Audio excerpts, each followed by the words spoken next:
झालं सुरू. हो करा ना. Praise the Lord. धन्यवाद येशू. प्रभूच्या नावाला धन्यवाद देऊया Yes, प्रियांनो, की प्रभूने पुन्हा एकदा आपल्याला एकत्रित केलं आणि आज पुन्हा एकदा देव बाप या जागेतून काहीतरी अद्भुत तुम्हाला कळवणार आहे. Yes, आता amen. कशा प्रकारे कळवेल, कोणत्या माध्यमातून कळवेल, विचार कसे असतील, वचन कसे असतील, मी थोडी बहुत तयारी करून आलेलो आहे, कारण सेवकाजवळ पण काही असणं गरजेचं आहे. येस आमेन. सेवक जर रिकामा आला तर देवाचा आत्मा म्हणल येस तू रिकामा आलास, काहीच आणलं नाही. येस माझ्या विश्वासणाऱ्यांना आध्यात्मिक भोजन देण्यासाठी तुझ्याजवळ काहीच नाही. म्हणून सेवक पण थोडी बहुत तयारी करतो. येस आमेन. जेव्हा देव बाप मला हे शिकवतो तेव्हाच मी हे करतो, अन्यथा मी नेहमी मनाने काय करावं. माझे मागील काही संदेश आहेत बघा, त्याच्यात सांगायचो की माझ्याजवळ मी कुठलाही संदेश तयार करत नाही किंवा वचनही लिहून ठेवत नाही. पण जेव्हा देवाने मला शिकवायला लागला की तुझ्याजवळ पण काही असणं महत्वाचं आहे, थोडं तू जमा कर, थोडं माझा आत्मा तुला देईल. आम्ही नेहमी देवाच्या अनुशासनाने सेवा केली पाहिजे. येस आमेन. आमच्या बुद्धीने आम्ही कधी सेवा करू नये आणि आमची बुद्धीची सेवा जास्त काळ टिकणार नाही.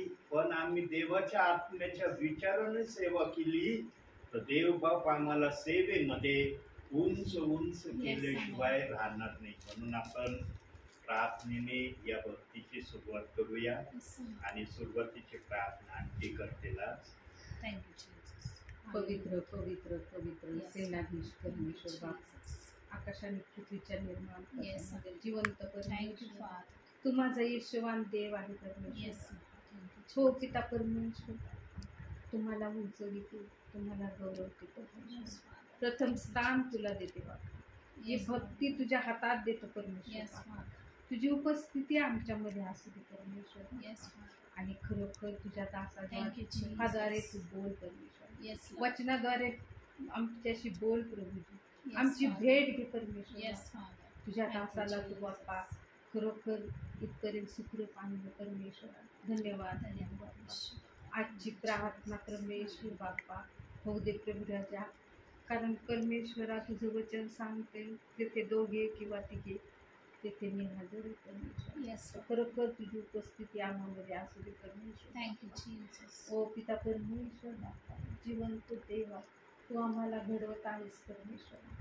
आणि खरोखर बाप्पा तुझ्या इच्छेप्रमाणे होऊ दे परमेश्वर बाप्पा. आमची इच्छा काही नाही परमेश्वर बाप्पा. आम्ही धूळ मातीच राहत प्रभूजी, पण खरोखरच बाप्पा ज्यावेळेस तू सील फोडतोस त्यावेळेस परमेश्वरा वचन कार्य केल्याविना राहत नाही परमेश्वर.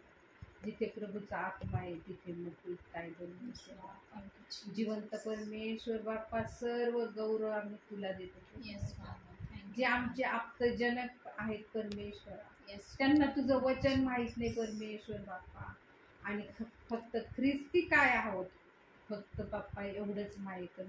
ख्रिस्तीमध्ये ख्रिस्तीत्व कसं गाजवायचं, कसं चालवायचं हे काहीच माहिती परमेश्वर. म्हणून जे काय तू माझ्या अंतःकरणात टाकले परमेश्वर बाप्पा, आणि ते तू पूर्ण करशील बाप्पा, असा विश्वास आहे माझा परमेश्वर बाप्पा. आणि आमच्या आप्तजनांना बाप्पा तुझ्या राज्यात घेऊन ये बाप्पा. त्यांच्या देखील आत्म्याचा नाश होऊ देऊ नको परमेश्वर. Thank you Jesus. सर्व शक्तिमान माझ्या जिवंत देवा, हालेलुया. जी काही गिफ्ट दिली परमेश्वरा तू आम्हाला बाप्पा, ही आमची नाही तुझी परमेश्वरा. कारण तू मला सांगितलेले हे घर माझं प्रार्थनेचं स्थळ आणि ते प्रार्थना होणार परमेश्वर बाप्पा. प्रत्येक दास या घरामध्ये येणार बाप्पा आणि वचनाची पूर्तता करून जाणार. कारण वचनच आम्हाला बंधनातून सोडवणार आहे, वचनच आम्हाला स्वतंत्र करणार आहे. आणि खरोखर परमेश्वर बाप्पा तुझ्या वचनाचा मानना या घरामध्ये घेऊन आला आणि आम्हाला तृप्त कर परमेश्वर बाप्पा. आमच्या इच्छेने नव्हे तर तुझ्या इच्छेने होऊ दे परमेश्वर बाप्पा. माझ्या घरातील लहान थोरांना तू आशीर्वाद देणारा परमेश्वर. तुला आशीर्वाद द्यायला आवडतो परमेश्वर बाप्पा, आणि खरोखर तो आशीर्वाद देणाराच परमेश्वर आहे बाप्पा. कारण परमेश्वरा जे तू निवडलेले आहेत त्यांना तू सोडत नाही परमेश्वर बाप्पा. आणि खरोखर तू त्यांना आशीर्वादित केल्या विना सोडत नाही, राहत नाही परमेश्वरा. तू वाद्याचा पक्का परमेश्वर आहे परमेश्वर पित्या. आणि खरोखर तुझा वादा खोटा ठरला नाही परमेश्वर बाप्पा. ज्यांनी तुझ्याकडे पाहिले ते प्रकाश पावले परमेश्वर बाप्पा. आणि त्यांचे मुखे कद्यापि काळवंडलेले प्रभूजी. या उपास काळामध्ये, ह्या पवित्र महिन्यामध्ये परमेश्वर बाप्पा तू अधिकच अधिक तू आम्हाला जवळ घेत आहेस परमेश्वर बाप्पा. आमचे मनातले मनोरथ तू जाणत आहेस परमेश्वर पित्या. जिवंत परमेश्वर बाप्पा, बोल प्रभू वचनाद्वारे बाप्पा. आणि तुझं वचन आमच्या कुटुंबाकरता कार्यगत होऊ दे बाप्पा. पास्टरांचं येणं आशीर्वादित केलं तसं जाणं आशीर्वादित कर बाप्पा. आम्ही पास्टरांसाठी दीर्घ आयुष्य, चांगली तब्येत आम्ही स्वीकारतो येशूच्या नावात पित्या. त्यांच्या कुटुंबावर बी आशीर्वाद पाठव परमेश्वर बाप्पा. या वयामध्ये तू त्यांना ताकद, शक्ती, सामर्थ्य, बल पुरवलेस धन्यवाद बाप्पा. आणि त्यांच्या मुखाद्वारे पवित्र आत्मा तू बोल आमच्याशी परमेश्वर बाप्पा. तुझं वचन आमच्या करता बाप्पा, तुमच्या पावला करता दिवा आणि मार्गदर्शन परमेश्वर. धन्य तारणारा प्रभू येशू ख्रिस्त त्याच्या गोड आणि पवित्र नावात मागते मी पाहिजे. Amen. Amen. Praise the lord. Hallelujah.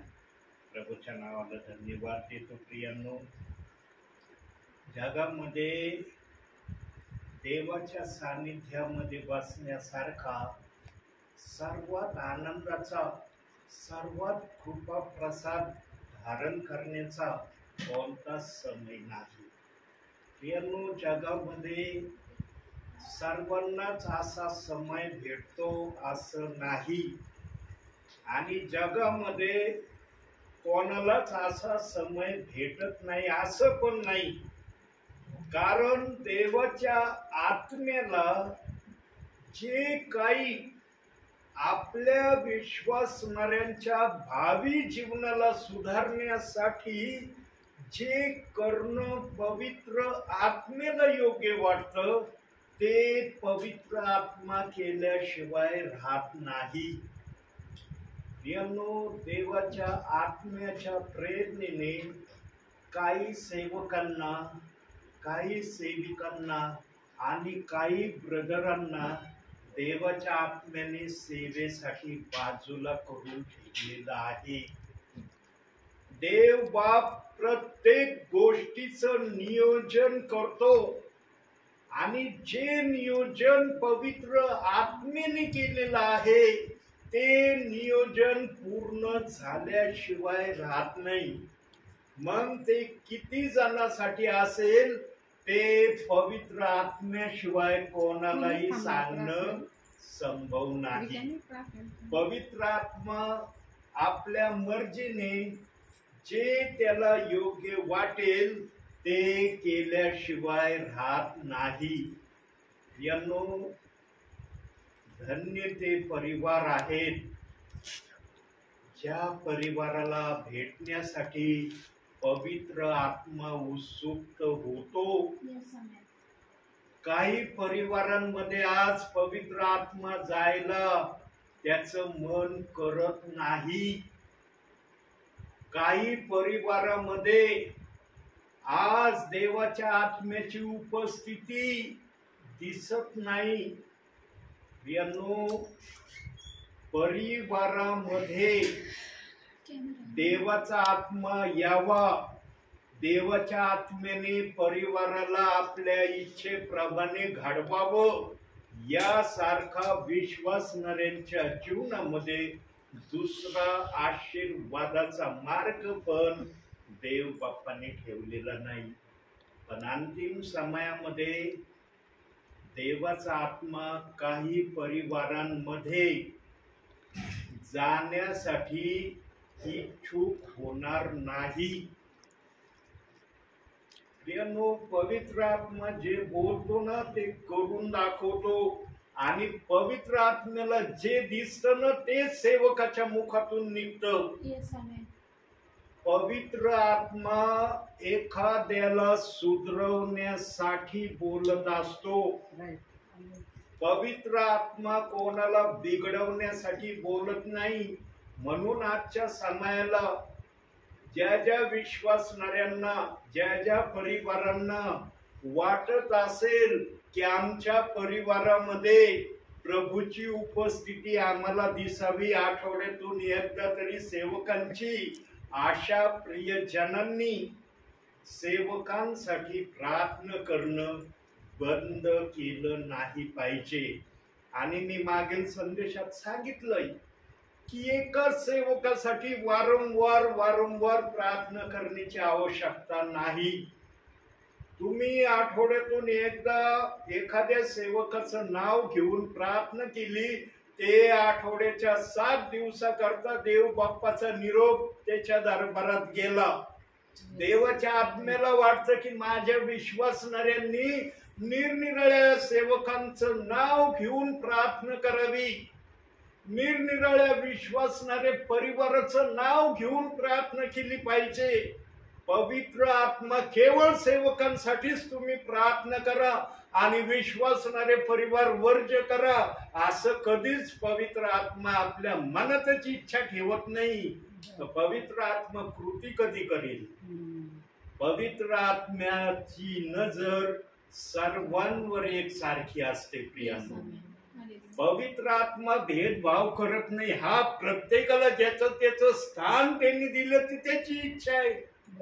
कुणाला सेवकाचं लेवल दिलंय, कुणाला विश्वासणाऱ्याचं लेवल दिलंय, कुणाला कोणत्या प्रकारे पवित्र आत्म्याने आपल्या नावामध्ये त्यांना सन्मानित केलं, ते पवित्र आत्म्याची इच्छा आहे. आम्ही फक्त पवित्र आत्म्याचं आमच्या जीवनामध्ये नेहमी आगत स्वागत करणारे आम्ही असलं पाहिजे. आणि प्रियांनो, ज्या परिवारामध्ये वचन वाचून प्रार्थना केली जाते त्या परिवारामध्ये पवित्र आत्म्याचा अंश घेऊन पवित्र आत्मा ठेवल्याशिवाय राहत नाही. मग जे ज्या प्रकारे प्रभूला उंच करत असतील त्या प्रकारे त्या परिवारात प्रभू आपलं कार्य केल्याशिवाय राहत नाही. पण अंतिम समयामध्ये असा एकही परिवार देवाच्या आत्म्याला पाहायचा नाही की ते वचन वाचित नाही आणि प्रार्थना करत नाही. अंतिम समयामध्ये काही घटना होणार आहेत प्रियांनो. का होणार आहेत त्याचं उत्तर आपण बायबल मधून बघू. मत्ती शुभवर्तमान 24वा अध्याय 12वं वचन.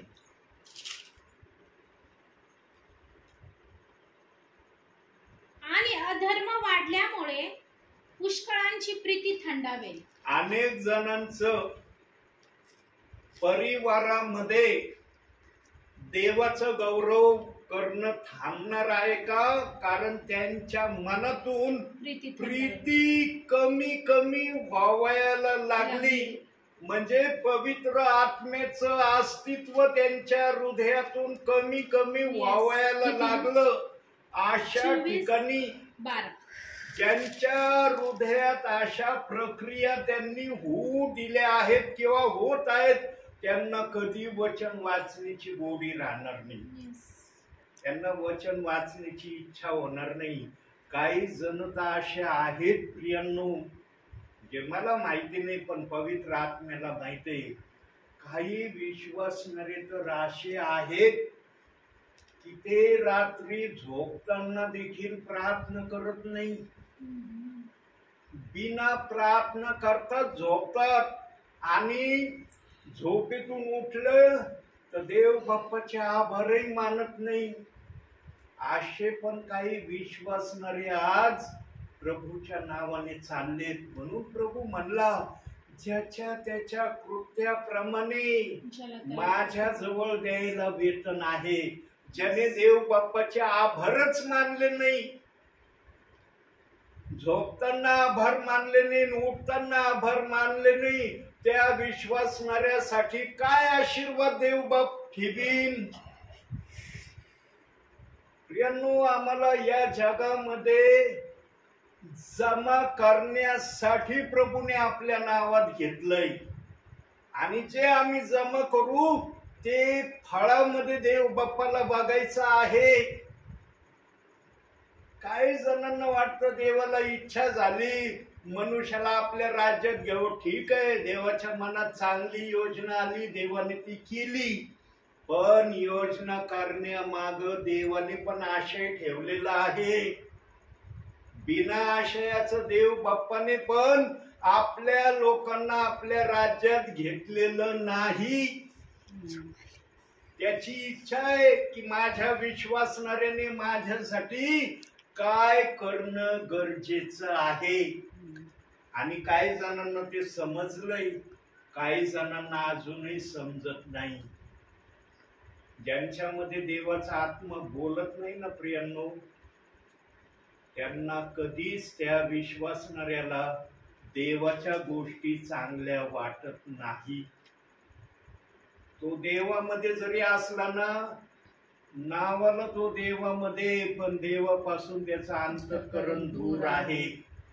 आणि अशा काही विश्वासणाऱ्यांना योग्य मार्गावर आणण्यासाठी सेवकाची, सिस्टरांची, ब्रदरांची देव बाप्पाने नियुक्ती केली. त्यांना ओझ दिलं, जा माझ्या नावाने सेवा करायला, जेथे जाताल तेथे मी तुमच्या बरोबर आहे. याचं प्रमाण तुम्हाला कृतीतून दिसन, बोलण्यातून नाही, कृतीतून दिसन. माझी समक्षता, माझी उपस्थिती तुमच्यामध्ये आहे किंवा नाही. आणि आमच्या प्रभूचा एक स्वभाव फार चांगला आहे बर का, फार सुंदर स्वभाव आहे आमच्या प्रभूचा. आणि त्या स्वभावामुळेच आमचा प्रभू कनवळू, मंद क्रोध, दया करणारा आहे हे सिद्ध होतं. कसं होतं वचनातून बघूया आपण आता. काढूया स्तोत्र संहिता 103 9वं वचन.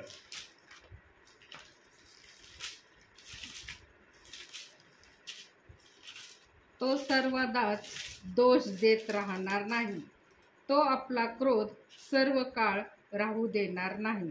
देव बाप्पाने जर आपल्या स्वभावामध्ये या गोष्टीला ठेवलं नसतं तर देव बाप आम्हाला किती चांगला आहे कळलं असतं का? नाही. देवाची प्रीती आम्हाला जाणवली असती का? कारण आमचा देव बाप कोणत्याही विश्वासणाऱ्याला, कोणत्याही परिवाराला, कोणत्याही सेवकाला, सेविकाला आणि जे सेवा करतात त्या ब्रदरांना सर्वदा दोष देत राहत नाही. दोष देत राहत नाही याचा अर्थ असा होत नाही की देव दोष लावित नाही. देव दोष लावतो, पण क्षणभराचा तो दोष असतो. देव बाप्पांनी जर तो दोष मनामध्ये ठेवला तर त्याला सेवेला पाठवीन का देव बाप? नाही. सांगा, एखाद्याच्या मनामध्ये एखाद्या व्यक्तीविषयी जर राग असला, त्या व्यक्तीविषयी त्या व्यक्तीला काही चांगलं करणं आवडेल का? नाही. अहो, माणसाला जर आवडत नाही तर हा तर देव आहे. याने जर असं स्वभाव धारण केला तर देव बाप त्याला सेवेला पाठवीन का? म्हणणार याच्याविषयी तर माझ्या डोक्यात राग आहे, याला कशाला सेवेला पाठवू मी? पण देव बाप क्षणिक का होईना त्याला शिक्षा करतो. आणि ती शिक्षा फक्त त्याला कळती ज्याच्यावरती शिक्षा येते.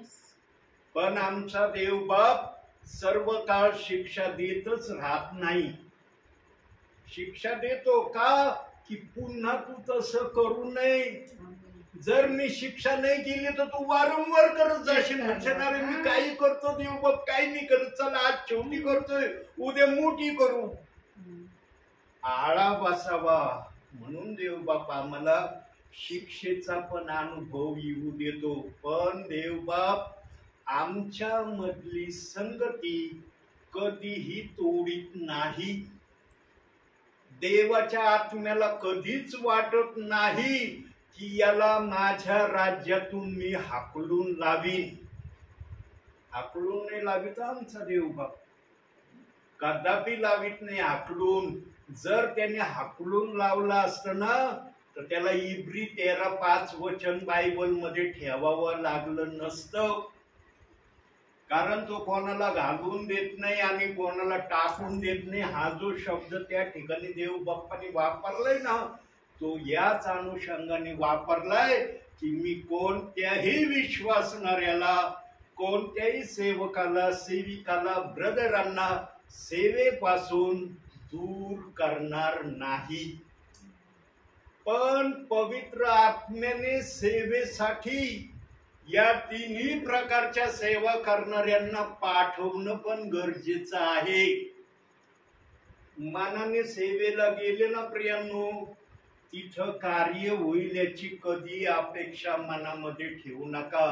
कारण ज्या ठिकाणी देवाची उपस्थिती नाही त्या ठिकाणी तुमच्या उपस्थितीने काय होणार आहे? Yes. तुमची उपस्थिती कोणती परिस्थिती बदलणार आहे? Yes, Lord. आज अंकुर नरोल्या सारख्या देवाच्या दासाच्या इथं 7-7 लाख लोक प्रेयरला येत आहेत. कशामुळे येत आहेत? पवित्र आत्मा. का देवाच्या लोकांना त्या ठिकाणी जाण्याची उत्सुकता होते? कारण त्या ठिकाणी देवाचा आत्मा येतो म्हणून लोक येतात. खरी उपस्थिती आहे. ज्या ठिकाणी देवाचा आत्मा येणार नाही तिथं बघा लोक कालांतराने कमी कमी कमी कमी होत झालेले तुम्हाला दिसेल. Yes.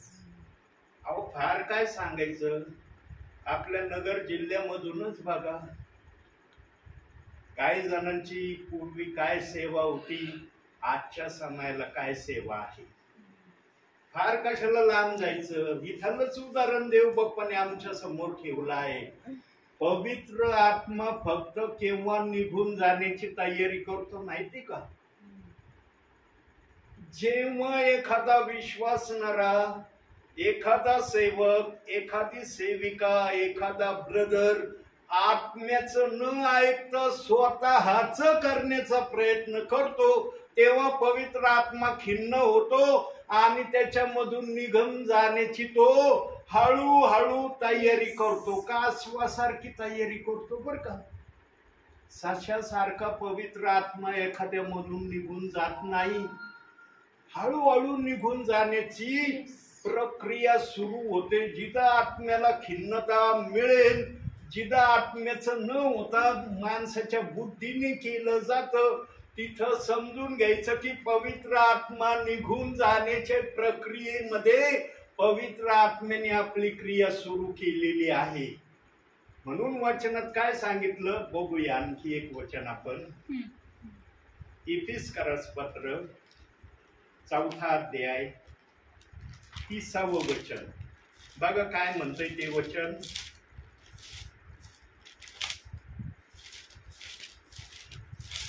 चौथा अध्याय 30वे वचन.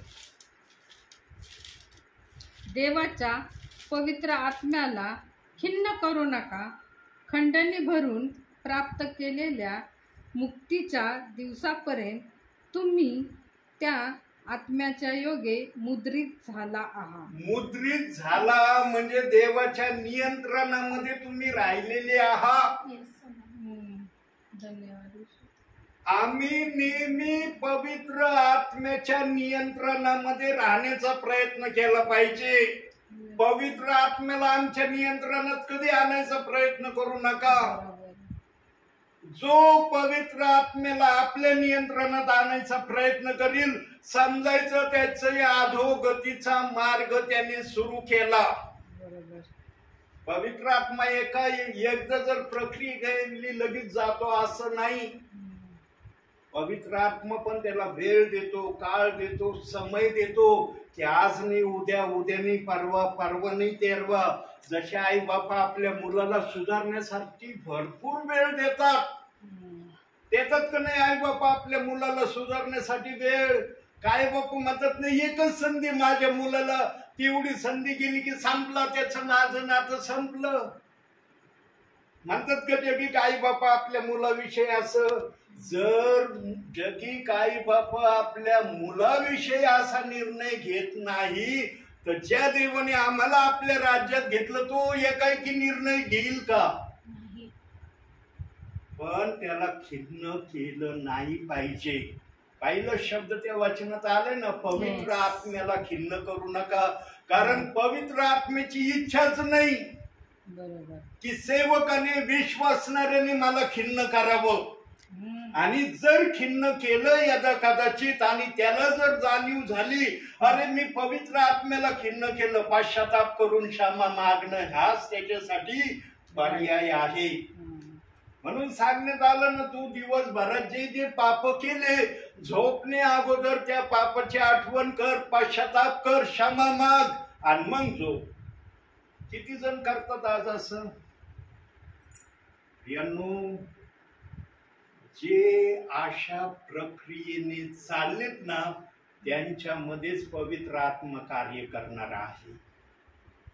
जे अशा प्रक्रियेने चाललेले नाहीत ते सुधरावे म्हणून सेवकांना आजही प्रभू पाठवतोय, वचनातून बोलतोय. तर काय गरज आहे का सेवकाला पाठवायची? सांगा, तुम्ही प्रभू मध्ये नाही का? तुम्ही चर्चला जात नाही का? तुम्ही देवाच्या आज्ञा पालन करत नाही का? मग सगळं जर होतंय तर मग सेवकाचं येण्याचं कारण काय?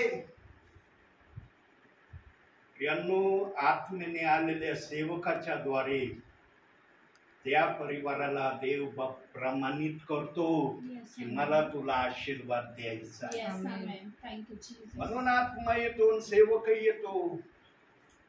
आता बघा आज काय चाललंय.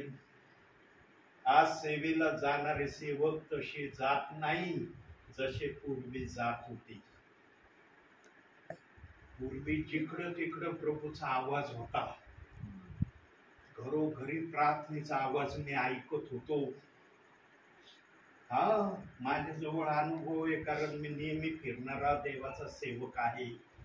पण आज काही ठिकाणी देवाचा आवाजच मला ऐकायला येत नाही. काही अशा एरियामध्ये मी जायचो, गाडीने जायचो, तर मला गाण्यांचा आवाज, वाद्यांचा आवाज ऐकायचो. तो माझं मन प्रसन्न व्हायचं.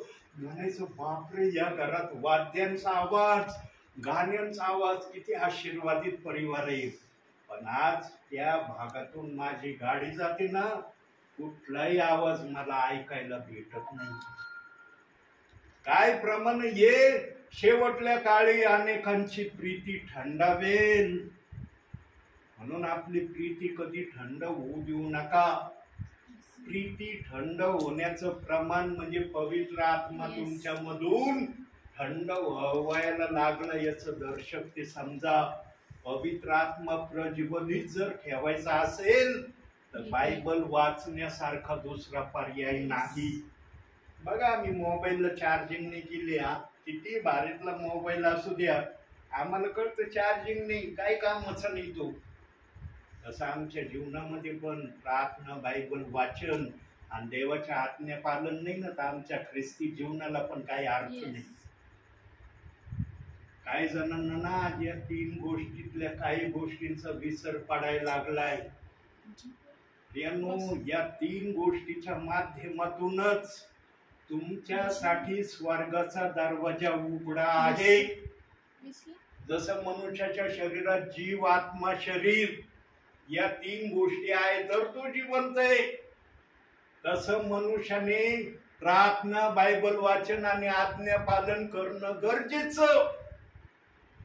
याच्यामध्ये कुठल्याही तडजोड कोणीही करू नये. देवाच्या आत्म्याने याच्यामध्ये तडजोड करायला सांगितलीच नाही. आणि जो तडजोड करील तो देवाच्या घडवलेल्या गोष्टीची तडजोड करायला लागला असं सिद्ध होईल. त्यामुळे आम्ही नियंत्रणात राहावं म्हणून देवाने आम्हाला घडवलंय. Yes, amen. आलं लक्षामध्ये? देवाने आम्हाला घडवलं ना, आम्ही नियंत्रणात राहावं. आणि आदामापासून हे नियंत्रणाचं ध्येय प्रभू परमेश्वराने ठेवलं होतं, पण आदाम नियंत्रणामध्ये राहिला नाही. देवाच्या नियंत्रणाच्या बाहेर तो गेला. देवाने सांगितलं, मधल्या झाडाच्या फळाजवळ जाऊ नको, त्याला शिवू नको, ते खाऊ नको. पण आदाम या सर्व गोष्टीच्या पुढे गेला आणि देवाची आज्ञा केल्यामुळं देवाला चीड आली आणि पुढे काय झालं आपल्याला माहिती. देवाला नियंत्रणात राहणारे विश्वासणारे आवडतात. त्यांना तो आशीर्वाद दिल्याशिवाय पण राहत नाही. म्हणून वचन काय आलं, तो सर्वदा दोष देत राहणार नाही, पण तो दोष दिल्याशिवाय राहणार पण नाही, असं त्या शब्दाचा दुसरा अर्थ आहे. काही जण अरे आमचा देव दोष देत नाही, मग मी काही करीन, माझा देव दोष देत नाही. अशी जर प्रक्रिया असती देव बाप्पाची, तर आदामाने आवाजने केली, देव बाप्पाने का ती आवाजने मान्य केली? देव बाप का म्हणला नाही तू आवाजने नाही केली, तू आहे तसंच पवित्र आहेस का नाही म्हणलं देव बाप? कारण देव बाप्पाला अनुशासनामध्ये राहणारे विश्वासणारे सेवक आवडतात. आणि जे अनुशासनाच्या बाहेर जातात मग त्याला देव बाप म्हणतो तू आपल्या मर्जीने चालणारा हो. आम्हाला जर अनुशासनामध्ये राहायचं असलं ना, तर आम्हाला पण एक गोष्ट करणं गरजेचं आहे. काय करणं गरजेचं आहे? वचनातून बघू. नीतिसूत्रे 12वा अध्याय 1 वचन.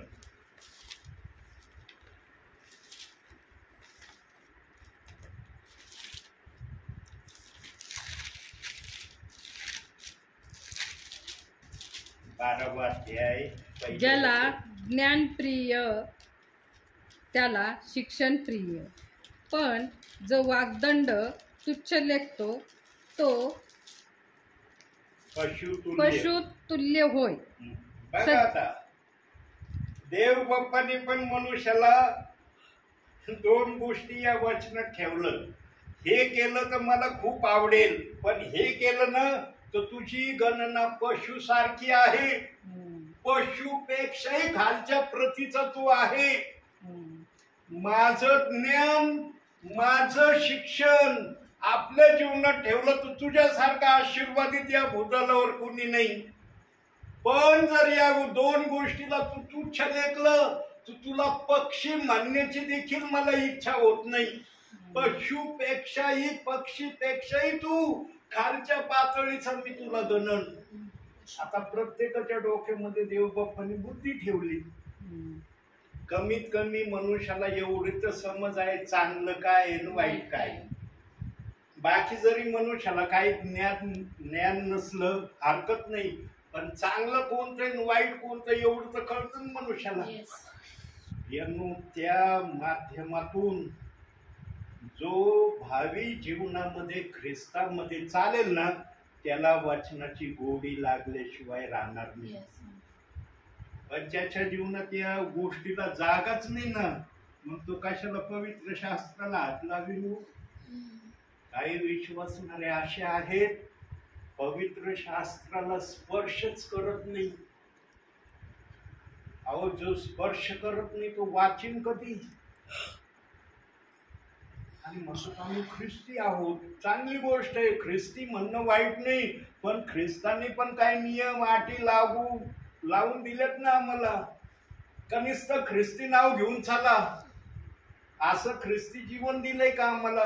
हे बायबल आम्हाला सर्व प्रकारचं ज्ञान, सर्व प्रकारचं शिक्षण देण्यास समर्थ आहे.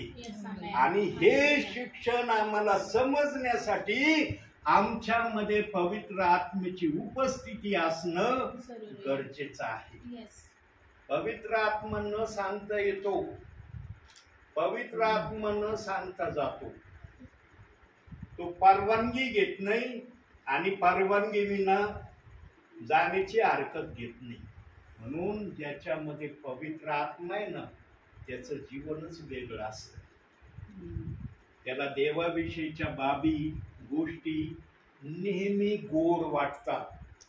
देवाच्या गोष्टीविषयी त्याला कधीच कोणत्याही प्रकारची शंका, कोणत्याही प्रकारचा राग, कोणत्याही प्रकारची तडजोड तो मनामध्ये ठेवत नाही. जे विश्वासणारे अशा प्रकारे देवाच्या समक्षतेमध्ये सेवकाबरोबर दिसत नाही ना, त्या विश्वासणाऱ्यांनी समजून घ्यावं माझ्यामध्ये प्रभू कसा आहे, किंवा मी प्रभूला आपल्या जीवनात कसं ठेवीत आहे. म्हणून अंतिम समय, शेवटचा समय सेवकांसाठी पण विश्वासणाऱ्यांसाठी पण देवाने ठेवलंय की आता तरी तुम्ही आपलं भावी जीवन वचनाप्रमाणे बनवण्यासाठी स्वतःला तयार करा. आणि ही प्रक्रिया व्हावी म्हणून आजही देवाचा आत्मा सेवकांना, सेविकांना, ब्रदरांना सेवेसाठी जगाच्या कानाकोपऱ्यात पाठवित आहे. आजच्या या समयाला जगाच्या कानाकोपऱ्यामध्ये जे जे आत्म्याच्या प्रेरणेने सेवेला गेलेत ते संदेश सांगत असतील, गीतामध्ये देव बाप्पाला उंच करत असतील, कोणी प्रार्थनेमध्ये असतील, पण या समयाला देव बाप्पाचं गौरव जगाच्या कानाकोपऱ्यामध्ये चालल्याशिवाय राहिलेलं नाही. कारण जो आत्मा प्रभूने पेंटिकॉस्टच्या दिवशी पाठवलाय ना, तो आत्मा मनुष्याला ख्रिस्तामध्ये प्रज्वलित जीवन जगण्यासाठी पाठवलाय.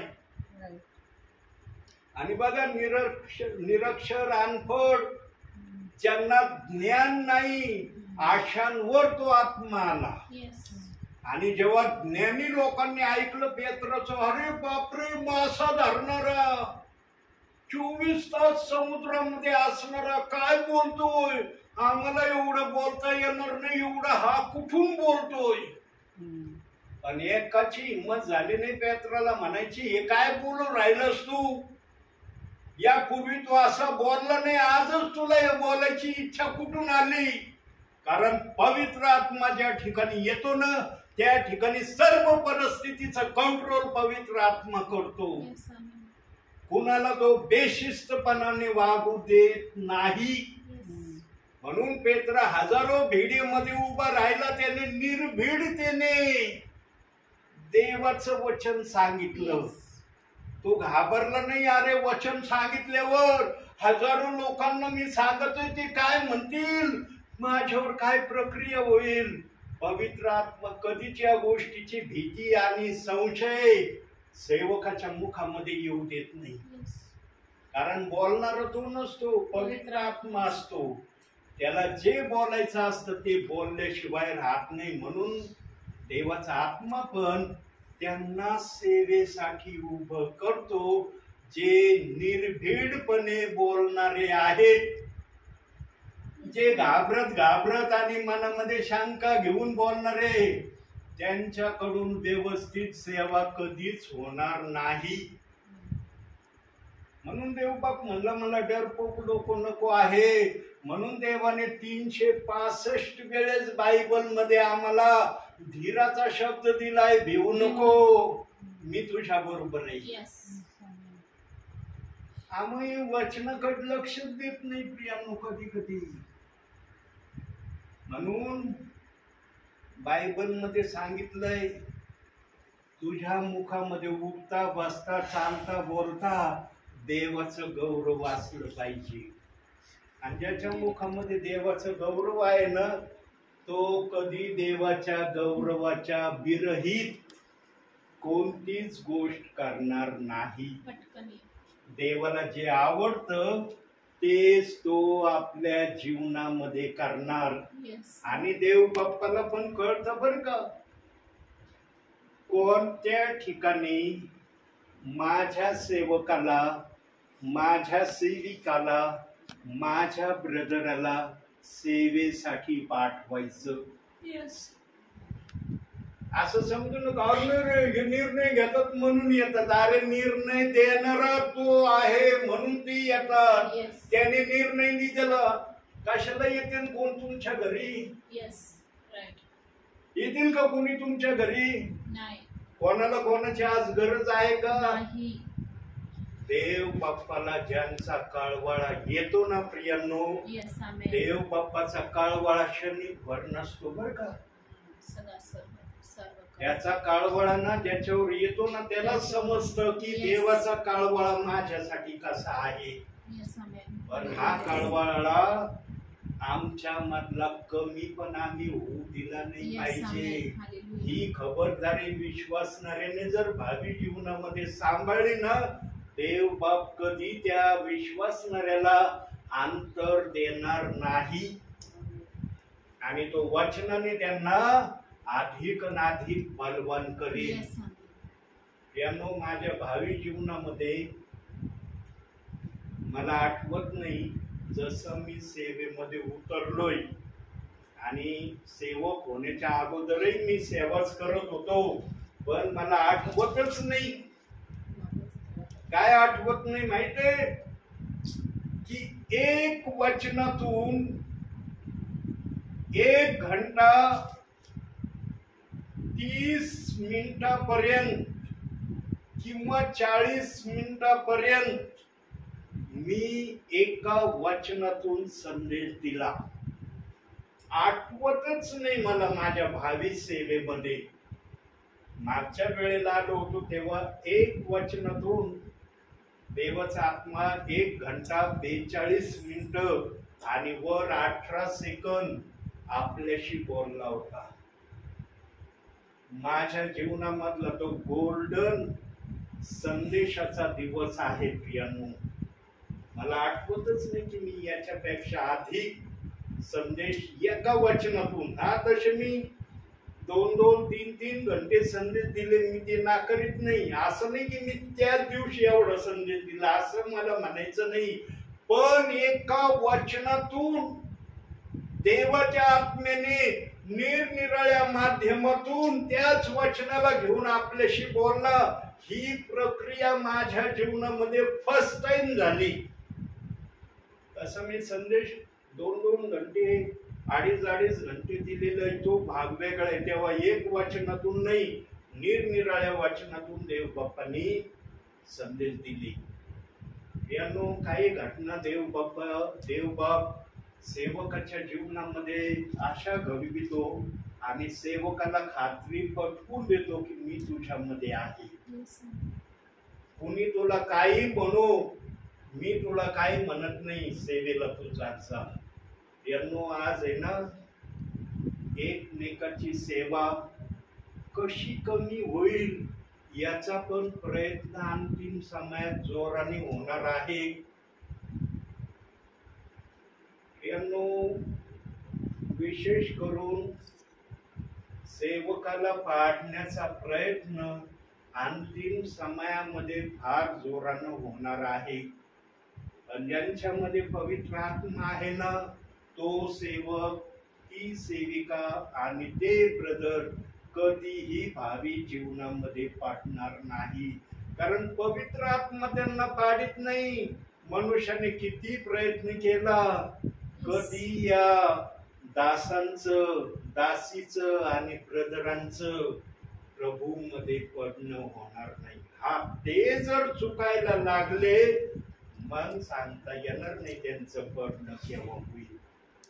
जो वचनामध्ये असतो ना प्रियानो, म्हणून वचन काय आलं, नीतिसूत्रे 12:1, ज्याला ज्ञान प्रिय त्याला शिक्षण प्रिय. जो या अटी शर्तीमध्ये देवाच्या उपस्थितीमध्ये स्वतःला ठेवतो, तो कधी पाडण्याचा विचार करेल का आपल्या भावी जीवनात? नाही. अहो, तो स्वतः विचार करणार नाही तर इतरांनी प्रयत्न केले कस काय पडन? आणि वाचनात काय सांगितलंय माहितीये? बघूया एक शब्द आपण, निर्गमाचं पुस्तक. आता हा विषय आला म्हणून एक वचन बघूया. 14वा अध्याय 14वंच वचन बघा काय म्हणतोय प्रभू तिथं. परमेश्वर तुम्हासाठी लढेल, तुम्ही उगे राहा. काय सांगतोय परमेश्वर? तुझ्यासाठी मी लढेल. तुमच्यासाठी लढन, तुम्ही नका लढू त्यांच्या बरोबर. 14. तुम्हाला लढता येणार नाही. कदाचित तुम्ही लढायला गेले तर तुमची पडझड होईल, Yes, पण Amen. मी लढायला लागलो ना, माझी पडझड होणार नाही. तुम्ही शांत राहा. Yes. म्हणून मागच्या संदेशात सांगितलं होतं ना, जो शांतता ठेवतो तो आपले आशीर्वाद स्थिर ठेवतो. Yes, Amen. Hallelujah. जो शांतता ठेवीत नाही तो न्यायासाठी स्वतःला सज्ज करण्याचा प्रयत्न करत राहतो. म्हणून आमची शांतता आमचे बहुमोल आशीर्वाद आहे. आणि हे वचन तीच प्रक्रिया सांगत आहे. तुम्ही लढू नका, मी लढन तुमच्यासाठी. Yes, Amen. आणि देव बाप कोणासाठी लढतो माहिती का? ज्याच्यामध्ये देव आहे त्याच्यासाठी लढतो. देव बाप उठून सुटून कोणासाठी लढायला उभा नाही राहत. तर काही जणांना वाटत अरे वचन वाचलो मी तुमच्यासाठी लढल आता तुम्ही शांत राहा उगे राहा.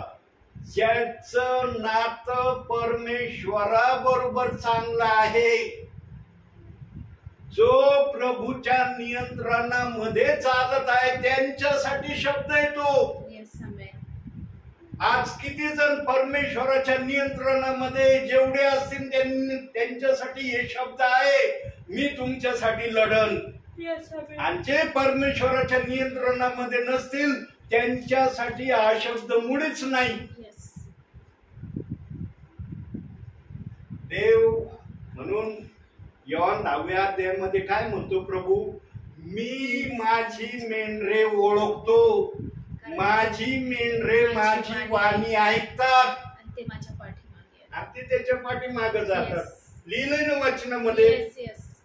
प्रियांनो, देव बाप आपल्या विश्वासणाऱ्याला, आपल्या सेवकाला, आपल्या सेविकाला आणि ब्रदराला ओळखतो. Yes, amen. त्यांच्यासाठी म्हटलंय प्रभू मी तुमच्यासाठी लढेन, Yes. तुम्ही उभे राहा. Hallelujah. पण आम्ही प्रभू मध्ये आहोत का? Thank you, Jesus. माझं प्रभूचं नातं चांगलं आहे का? जर असलं तर तुमच्यासाठी प्रभू लढन. न तर मग खाली काय दिलं त्याच वाचनाच्या खाली? पण जो वागधन तुच्छ लिखितो तो पशु तुल्य आहे. नीतीसूत्रे 12:1 मध्ये सांगितलंय. खालच्या भागात सांगितलंय जो अशा प्रकारे नाही ना त्याचं माझं नातं नाही. आता सांगा ज्याचं नातं पशु तुल्य प्रभूच्या नजरेत आहे, प्रभू लढेल का त्याच्यासाठी? नाही, नाही. यानो वचन वाचणे, वचन समजणे या दोन गोष्टी आहेत. Yes. ज्याच्यामध्ये आत्मा आहे ना त्याला वचन समजतं, ज्याच्यामध्ये आत्मा नाही ना त्याला वचन समजतच नाही. बरं का? किती तुम्ही बुद्धी लाडवा वचन समजण्यासाठी कधीच तुम्हाला वचन समजणार नाही. पण आत्मा जर असला ना, आत्मा तुम्हाला त्या वचनाला फोडून सांगितल्याशिवाय राहणार नाही. Amen. म्हणून आपल्या भावी जीवनामध्ये आम्ही योग्य नाही हे प्रभूला माहित आहे. कारण प्रभूचं वचन सांगतं नीतिमान कोणी नाही, एकही Yes. नाही म्हटल्यावर तिथं संपला विषय. संपला विषय. पण देवाने आम्हाला नीतिमान होण्याचा प्रयत्न प्रयत्न करायला करण्यासाठी लावलाय. सांगितलं. Yes. देव बाप म्हणला नाही कोणी नीतिमान नाही तर आता संपले तुम्ही. नाही. प्रयत्न करा, प्रयत्न करायला.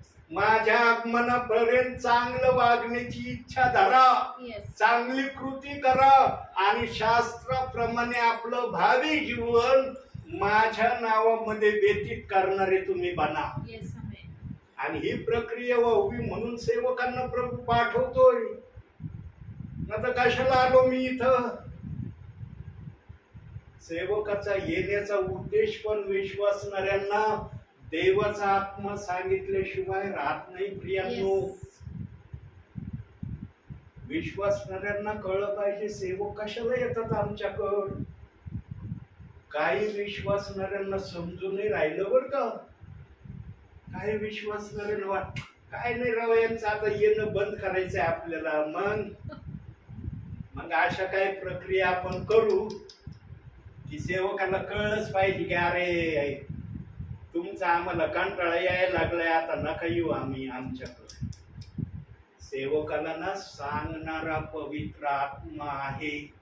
बरोबर आहे. जो पवित्र आत्म्याला खिन्न करेल ना, पवित्र आत्मा कधीच त्या सेवकाला म्हणणार नाही त्या घरी जाय. Yes. अहो सेवक देवाचे गौरव करण्यासाठी येतो.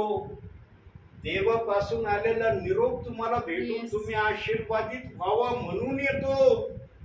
पण तुम्ही सेवकाला विपरीत मनाने त्याला कळल अशा प्रक्रिया जर करायला लागले तर देव शांत बसन का? अरे माझा दास किती दुरून येतोय Yes. तुमच्याकड, तळमळीने येतोय, आशेने येतोय, तुम्ही काय सेवकाशी वागत आहात?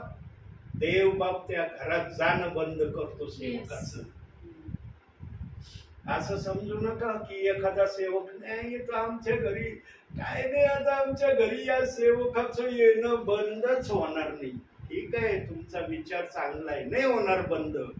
पण तुम्ही जर देवाला आवडणाऱ्या गोष्टी नाही केल्या तर समजून घ्यायचं की सेवक कधी ना कधी बंद होणार. येस. म्हणून प्रियांनो,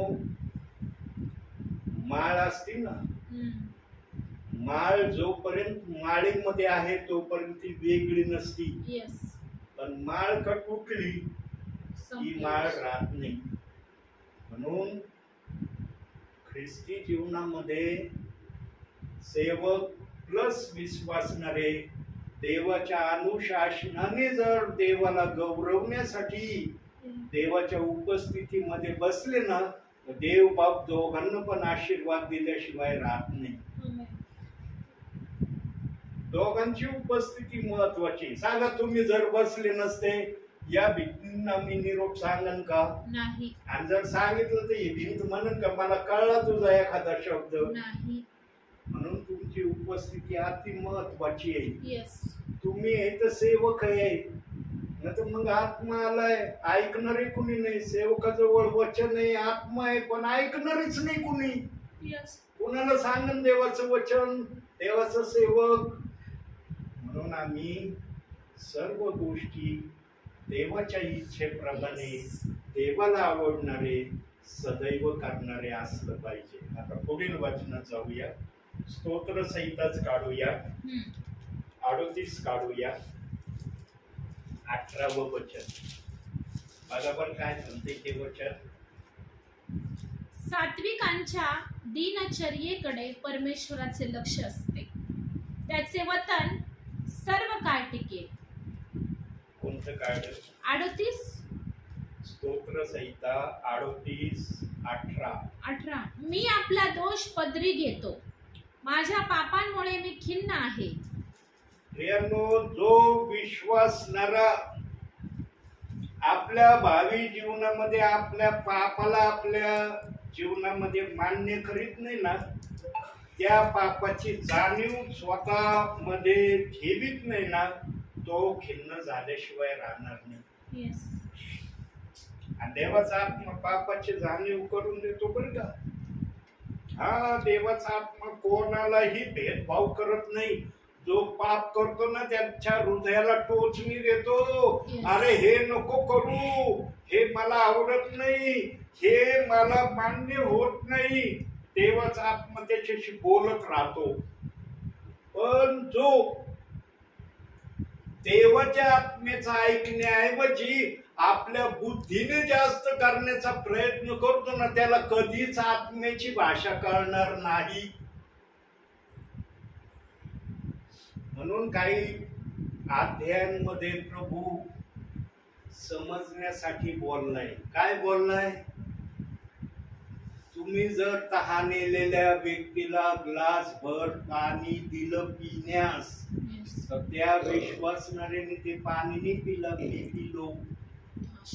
एखादा भुकेल्या व्यक्तीला तुम्ही जीव घातलं तर तो भुकेला व्यक्ती जेवण केले नाही त्यांनी, मी जेवण केलं असं अध्यायांमध्ये जुन्या करारातही सांगितले, नवीन करारातही सांगितलं. का सांगितलं असं? कारण आम्हाला पापाची जाणीव व्हावी. देव आमच्यामध्ये राहतो याची उपस्थिती त्या विश्वासणाऱ्याला सेवकाला कळावी, म्हणून अशा प्रकारे काही अध्यायामध्ये देव बाप बोलला.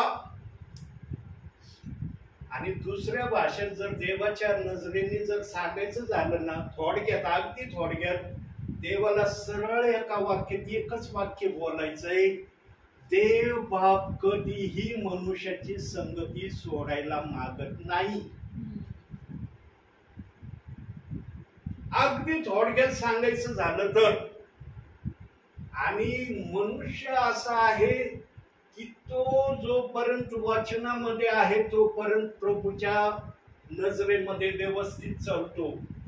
तो वचनापासून हटला, त्याच्या जीवनामध्ये देवाच्या विरुद्ध वागण्याच्या प्रक्रिया सुरू झाल्या. हे पवित्र शास्त्र आम्हाला देवाच्या उपस्थितीमध्ये घेऊन जाण्याचं माध्यम आहे. देवाच्या उपस्थितीचा अनुभव आम्हाला शारीरिक जीवनामध्ये आत्म्यातून दिसत आहे. आणि जेव्हा प्रभूच्या दरबारात आम्ही जाऊ तेव्हा आम्ही प्रभूला प्रत्यक्ष पाहणार आहे. येस आमेन. हालेलुया. प्रत्यक्षरित्या पाहणार आहेत आम्ही प्रभूला की आमचा प्रभू कसा आहे. म्हणून वचनात सांगितलंय देवाला कधी कुणी पाहिले नाही. येस. दिले ना वचन. हो. योहानाच्या 2ऱ्या अध्यायामध्ये सांगितले ना हो. की देवाला कधी कोणी पाहिले नाही, पण आत्म्याच्या उपस्थितीमध्ये आम्ही आज देवाला Yes. आंतरचक्षुंनी पाहत आहोत. येस. आणि ते आंतरचक्षु आम्हाला सांगतात आमचा देव कनवाळू आहे, आमचा देव दयाळू आहे, आमचा देव प्रीती करणारा आहे, आमचा देव साधा दोष देत राहणारा नाही, आमचा देव सदैव आपल्या लोकांना टाकून देणारा आहे असाही नाही. आणि आमचा देव जो पडला त्याला उठून उभं करणारा पण येस आहे. आमेन. हालेलुया. जेवढे पण वाक्य पवित्र आत्मा बोलेल ना तेवढे वाक्य पवित्र आत्मा करून दाखवतो. येस. नुसता बोलत नाही पवित्र आत्मा. यांनो कधी जीवनामध्ये पाडण्याच्या स्थितीपर्यंत येऊ नका. येस. आणि जर आले ना येतं जीवनामध्ये, कारण मी स्वतः जीवनात पडलेलो आहे. मी जरी आज प्रभूच्या नावाने बोलत आहे पण मी माझ्या जीवनात पडलोय. 3 वेळेस पडलो. माझ्या देवाने मला उठून उभं केलं म्हणून आज सेवा करतोय. माझ्या देवाने मला उठून उभं नसतं केलं आजच्या या समयाला मी जगात असतो पण नसतो मलाच माहिती नाही. कारण भयानकरित्या मी माझ्या जीवनामध्ये 3ही वेळेस पडलो. पण देवाने माझ्यावर दया केली की हा का पडला. रागामुळं संकटामुळं अशी परिस्थिती याच्या जीवनात आली की ती परिस्थिती त्याला पेलवली नाही म्हणून त्याने माझ्या विरुद्ध गेला. देवाला एखाद्याचं पडणं पण समजतं बरं का. देव बाप एकच बाजू धरून त्या पाडणाऱ्या व्यक्तीकडे बघत नाही, त्याची दुसरी बाजू तपासतो. अरे जर हे असतं तर पाडला असता का, कदापि पाडला नसता. पण ही बाजू आली म्हणून त्याला पेलवलं नाही, पडून गेला. म्हणून देवाने एक धीराचा शब्द ठेवलाय. काय शब्द ठेवलाय काढूया जरा आपण. 1 कोरिन्थीकरांचं पत्र 10वा अध्याय 13वं वचन.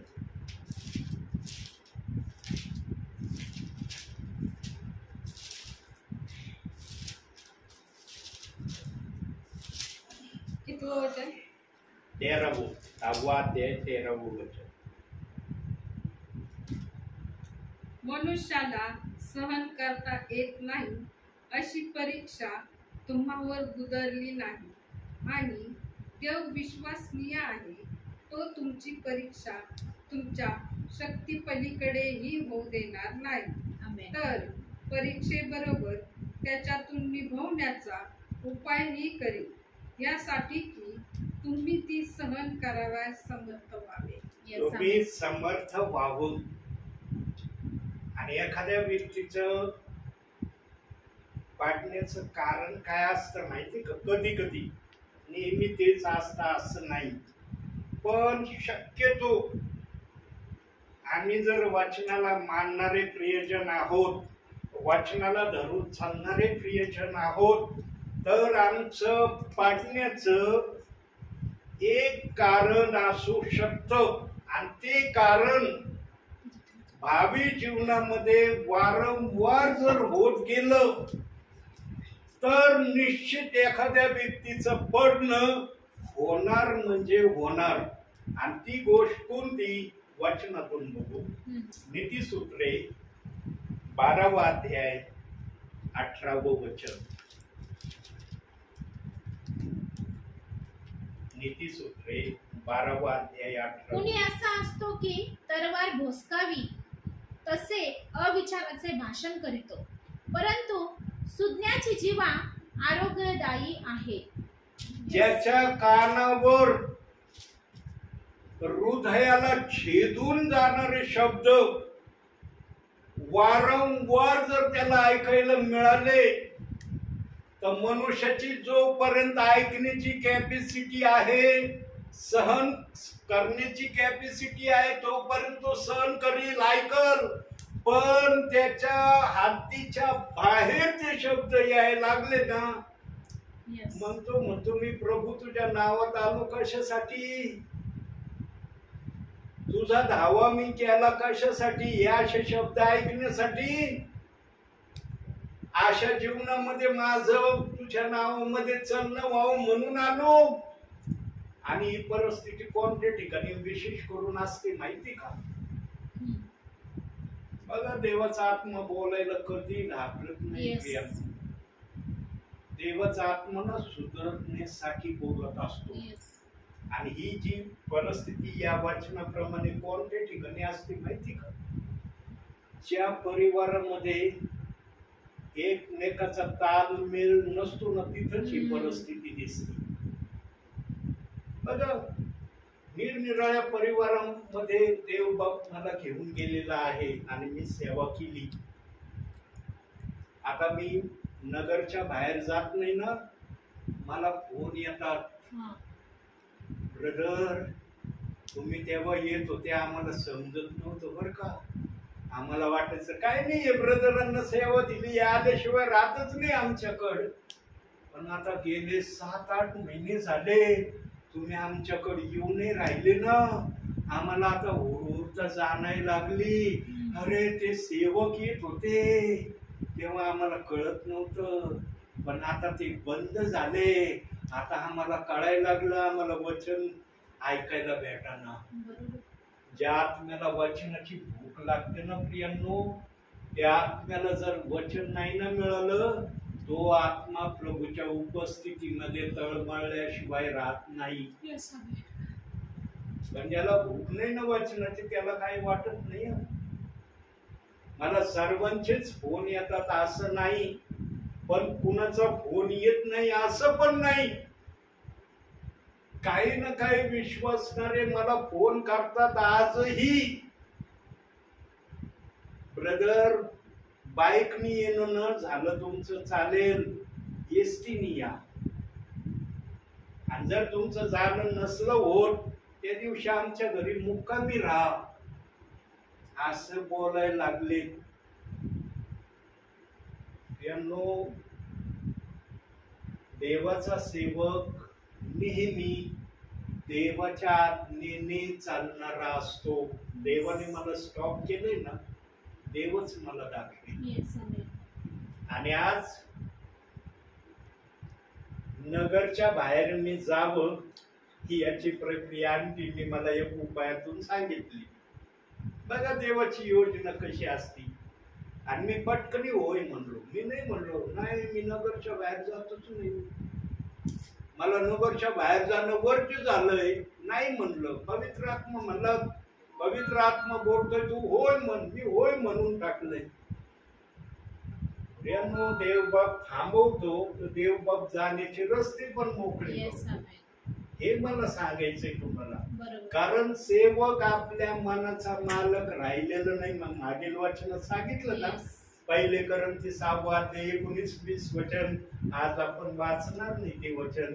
त्याच्यात सांगितलंय ना, तुम्ही स्वतःचे मालक नाही, तुम्हाला मोलाने विकत घेतलंय, म्हणून आपल्या शरीराने देवाचं गौरव करा. आम्ही देवाचं गौरव देवाच्या सांगण्याने करणारे असलं पाहिजे. कारण आम्हाला आमच्या बुद्धीने देखील आमच्या देवाचं गौरव करण्याचं प्रतिबंध देव बाप्पाने लावलंय. कारण त्याने जर आम्हाला खरेदी केलंय तर आमच्या बुद्धीला पण देवाने खरेदी केलंय, की तू आपल्या बुद्धीने पण काय करू शकत नाही. आता तुला माझ्या आत्म्याच्या प्रेरणेने सर्व काही करता येईल. मला देवाने दाखवलं बाहेर नाही जायचं. आज बाहेर जाण्याचा पर्याय देव बाप्पाने आपल्या पद्धतीने सांगितला, मी लगेच होईल म्हटलं. ही असते देवाची योजना, देवाची इच्छा आम्ही ओळखली पाहिजे प्रियांनो. आणि त्याच ठिकाणी देवबाप अशा गोष्टी ऐकायला किंवा बोलायला लावतो ज्या ठिकाणी देवाची मान्यता असते. येस. जिथं देवाची मान्यता नाही ना तिथं विषयच निघणार नाही आणि कुणी सांगणार पण नाही असा विषय. म्हणून आम्ही नेहमी देवाची भावना ओळखून आमच्या ख्रिस्ती जीवनामध्ये चालणारे प्रत्येक क्षणाला व्हावे यासाठी देवाच्या सेवकांचं आजही परिवारामध्ये येणं होत आहे. पुढील वाचनाकडे जाऊ. स्तोत्र संहिताच काढूया. 25वा अध्याय 9वं वचन. तो नम्र जनास न्यायपथाला लावितो, तो दीनास आपला मार्ग शिकवतो. आमच्यामध्ये देव बाप्पाला ना प्रारंभापासून जसा मनुष्य निर्माण केला तेव्हापासून प्रभूच्या आत्म्याला मनुष्यामध्ये नम्रता त्यांनी ठेवली. त्यांनी वचन जर नम्र हा शब्द ठेवलाय ना तर देवाने मनुष्यामध्ये नम्रता आणली, पण मनुष्याने ती नम्रता आपल्यामध्ये टिकवली नाही. तो मनुष्याचा प्रश्न. आता देव बाप्पाने आदामाला सांगितलं होतं, हवेच्या समवेत सांगितलं असेल का? नाही. बायबलचं वचन कुठंच सांगत नाही बरं का, नाही. की आदामाला जी आज्ञा दिली त्यावेळेस हव्वा होती म्हणून आदम हवेला म्हणला होता बागेतल्या मधल्या झाडाजवळ जाऊ नको, त्याला शिवू नको, त्याचं फळ खाऊ नको. का आदम हवेला असं म्हणलं? कारण देवाच्या आत्म्याने हवेच्या उपस्थितीमध्ये हे उद्गार आदामाला सांगितलेच नाही. हो. हव्वा तयारही झाली नसेल त्या अगोदर आदामाला परमेश्वराने सांगितलं असेल बागेतल्या सर्व झाडांची फळं खा, मधल्या झाडाजवळ जाऊ नको, त्याला शिवू नको, त्याचं फळ खाऊ नको. आणि देव बाप्पाने हवेला का बनवलं? कारण बागेमध्ये सगळ्या गोष्टींच्या जोड्या जोड्या होत्या. येस. प्राण्यांच्या जोड्या होत्या, पक्ष्यांच्या जोड्या होत्या, जनावरांच्या जोड्या होत्या, कीटकांच्या जोड्या होत्या, सगळ्यांच्या जोड्या होत्या, पण मनुष्याची जोडी नव्हती. म्हणून आदाम एकटा हिरमुसल्यासारखा कुठे पण बसायचा. आम्ही नव्हतो बघायला आदामाला की तो कुठं बसायचा कसा बसायचा. म्हणून वचनात काय लिहिलंय? मनुष्य एकटा असावा हे परमेश्वराला बरं वाटलं नाही. का परमेश्वराच्या मनात ही योजना आली? कारण परमेश्वराच्या नेत्राने आदामाला बघितलं बागेमध्ये हा पण निराशतेने बसतोय, हा पण यांनी सगळ्या प्राण्यांना, सगळ्या जीवांना, सगळ्या झाडांना, सगळ्या कीटकांना नावं दिले, पण याला साथीदार कुणी नाही, हा एकटा आहे. आणि जेव्हा परमेश्वराला ही भावना समजली आदामाची, तेव्हा आदामाला गाठ निद्रेत देव बाप्पाने झोपवलं आणि त्याची एक फासली काढून त्याची स्त्री बनवली. अद्भुतरित्या आदाम एकटा राहावा नाही याची योजना देव बाप्पाने घडवली आणि त्यांना 2 नव्हे तर 1 देह असं नाव दिलं. दिलं ना? पुढे दिलंय बघूया जरा. आपण नवीन करारात जाऊया. 10वा अध्याय 9-10 वचन बघा. अध्याय मार्क शुभवर्तमान 10वा अध्याय 9-10.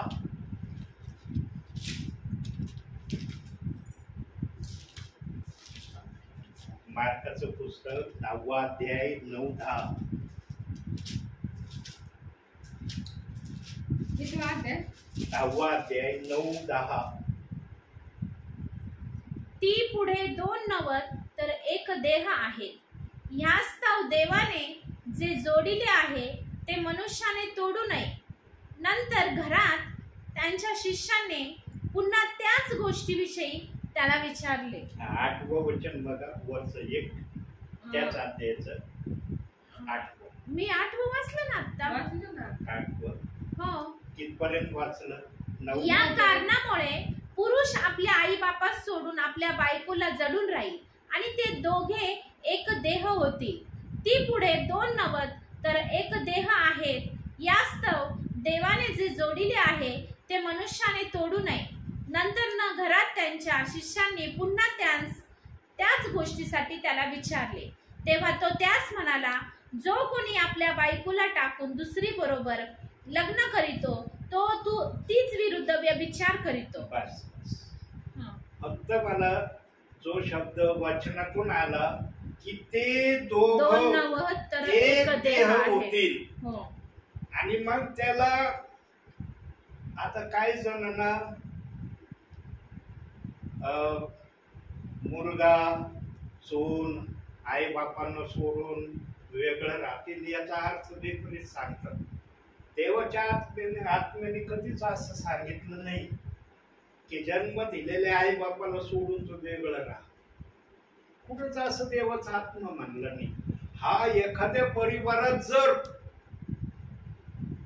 त्या दोघांना जर तकलीफ होत असेल, त्यांना राहण्यास योग्य प्रकारे तिथं मिळत नसेल, तेव्हा सांगितलं की तू आई बापांना सोडून वेगळं राहशील, पण तुम्ही दोघं उभयता कधी जीवनात वेगळे होणार नाही. पण या वचनाला ना आई बापा सोडून वेगळे राहतील याला ना निरनिराळ्या प्रकारे मी ऐकलंय. देवाचा आत्मा कधी तोडीत नाही. देवाचा आत्मा जोडितो. देवाचा नियम आहे जोडणे, तोडणे नाही. म्हणून देवाने एक प्रक्रिया सांगितली. एखादा विश्वासणारा आपल्या भावी जीवनामध्ये देवाच्या वचनाप्रमाणे जर चालला आणि त्याचे हजारो शत्रू त्याने बनवलेली पण लोकांनी त्याला शत्रुत्वामध्ये घेतलं, त्याच्यासाठी देव बाप्पाने एक कार्य करायचं ठरवलंय आणि तो पुरावा त्याने बायबल मध्ये ठेवलाय. कोणता ठेवलाय बघूया जरा. नीतिसूत्रे 16वा अध्याय 7वं वचन बघा काय पुरावा ठेवलाय.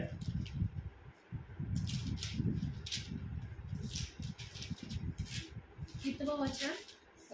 16वा अध्याय. मनुष्याचे मार्ग परमेश्वराला आवडले म्हणजे तो त्यांच्या शत्रूसहित त्यांच्याशी समेट कराव्यास लागेल. सगळे शत्रू त्याच्याकडे येतील बर का. येस.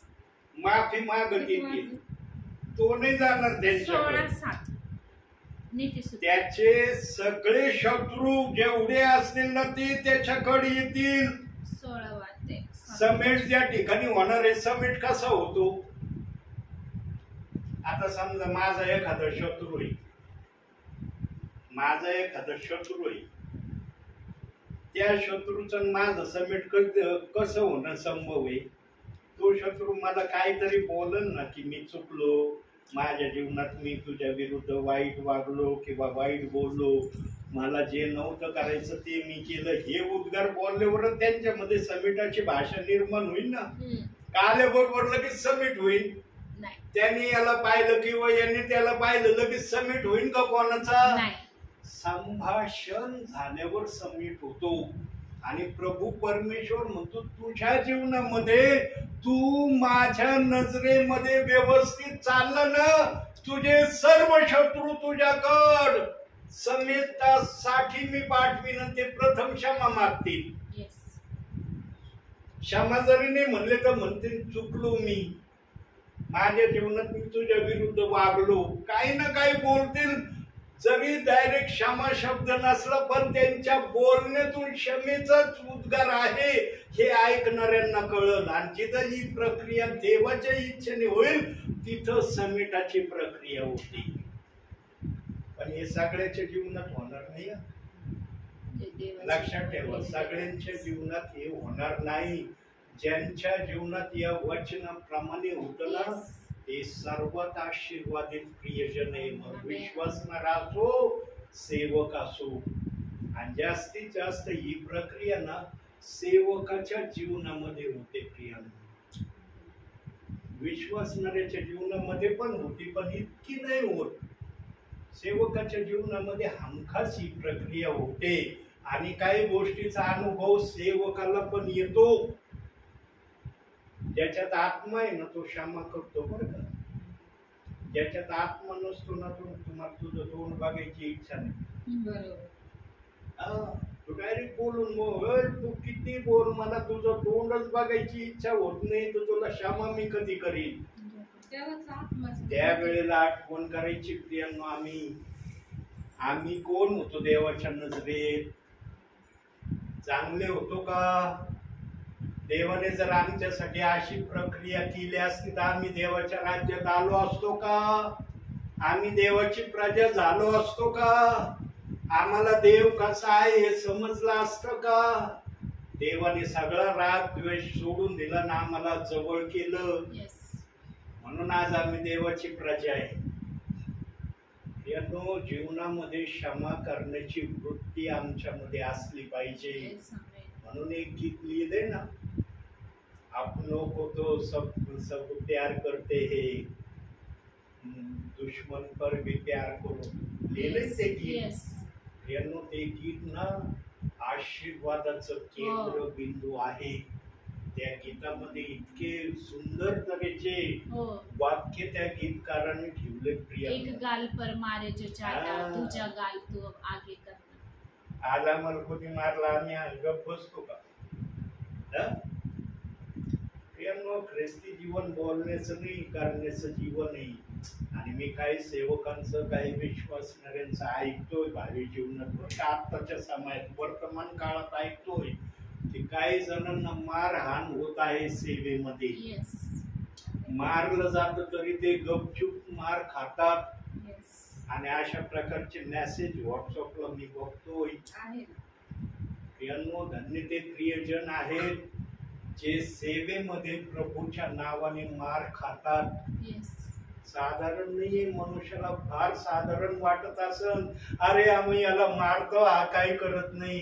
पण तो शांत का राहतो? कारण देवाचा आत्मा त्याला सांगतो. आताच बहिणीने काय सांगितलं? एक गाल पे कोई चाटा मारे तो दूजा गाल समोर करा. यानो जो वचनात आहे त्यालाच हे करणं संभव आहे. जो वचनात नाही ना, मग तो प्रतिकार केल्याशिवाय राहणार नाही. म्हणून आम्हाला ख्रिस्ती जीवन अनुशासनामध्ये राहण्याचं जीवन प्रभूने प्रदान केलंय.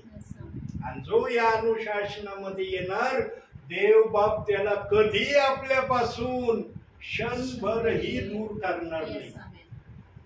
क्षणभर करणार नाही. आणि जर केलं तर वचनात सांगितलं, मी तुला क्षणभर दूर केले पण मोठ्या करुणेने मी तुला आपल्या जवळ घेईन. यशाच्या पुस्तकात सांगितलंय. मग आमचा देव क्षणभर जरी सोडतो ना तर मोठ्या करुणेने कुठं जवळ घेतो. मग जो पडतो त्याला किती जवळ घेत असेल प्रभू आमचा. पाडणाऱ्या व्यक्तीला किती जवळ घेत असेल विचार करा. क्षणभर सोडणाऱ्या व्यक्तीला जर इतक्या मोठ्या करुणेने जवळ घेतो, जो स्वतः पाडला त्याला किती मोठ्या सामर्थ्याने आपल्या जवळ घेत असेल प्रभू. म्हणून तो कानवाळू आहे.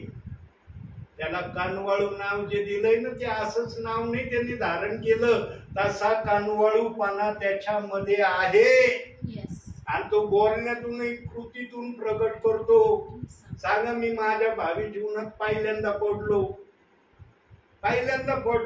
नंतर पडलो तो भाग वेगळा. पहिल्या वेळेस पडलो तेव्हा देव बाप्पाने मला मोठ्या करुणेने जवळ नसतं घेतलं. असतो का मी आज प्रभू मध्ये? नाही. या एक पुरावा, आमचा देव कानवाळू आहे.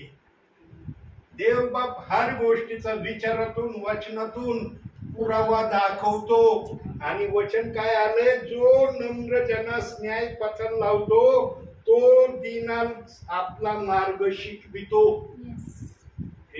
जो नम्र असतो ना त्याच्यामध्ये आणखी एक स्वभाव गुण असतो.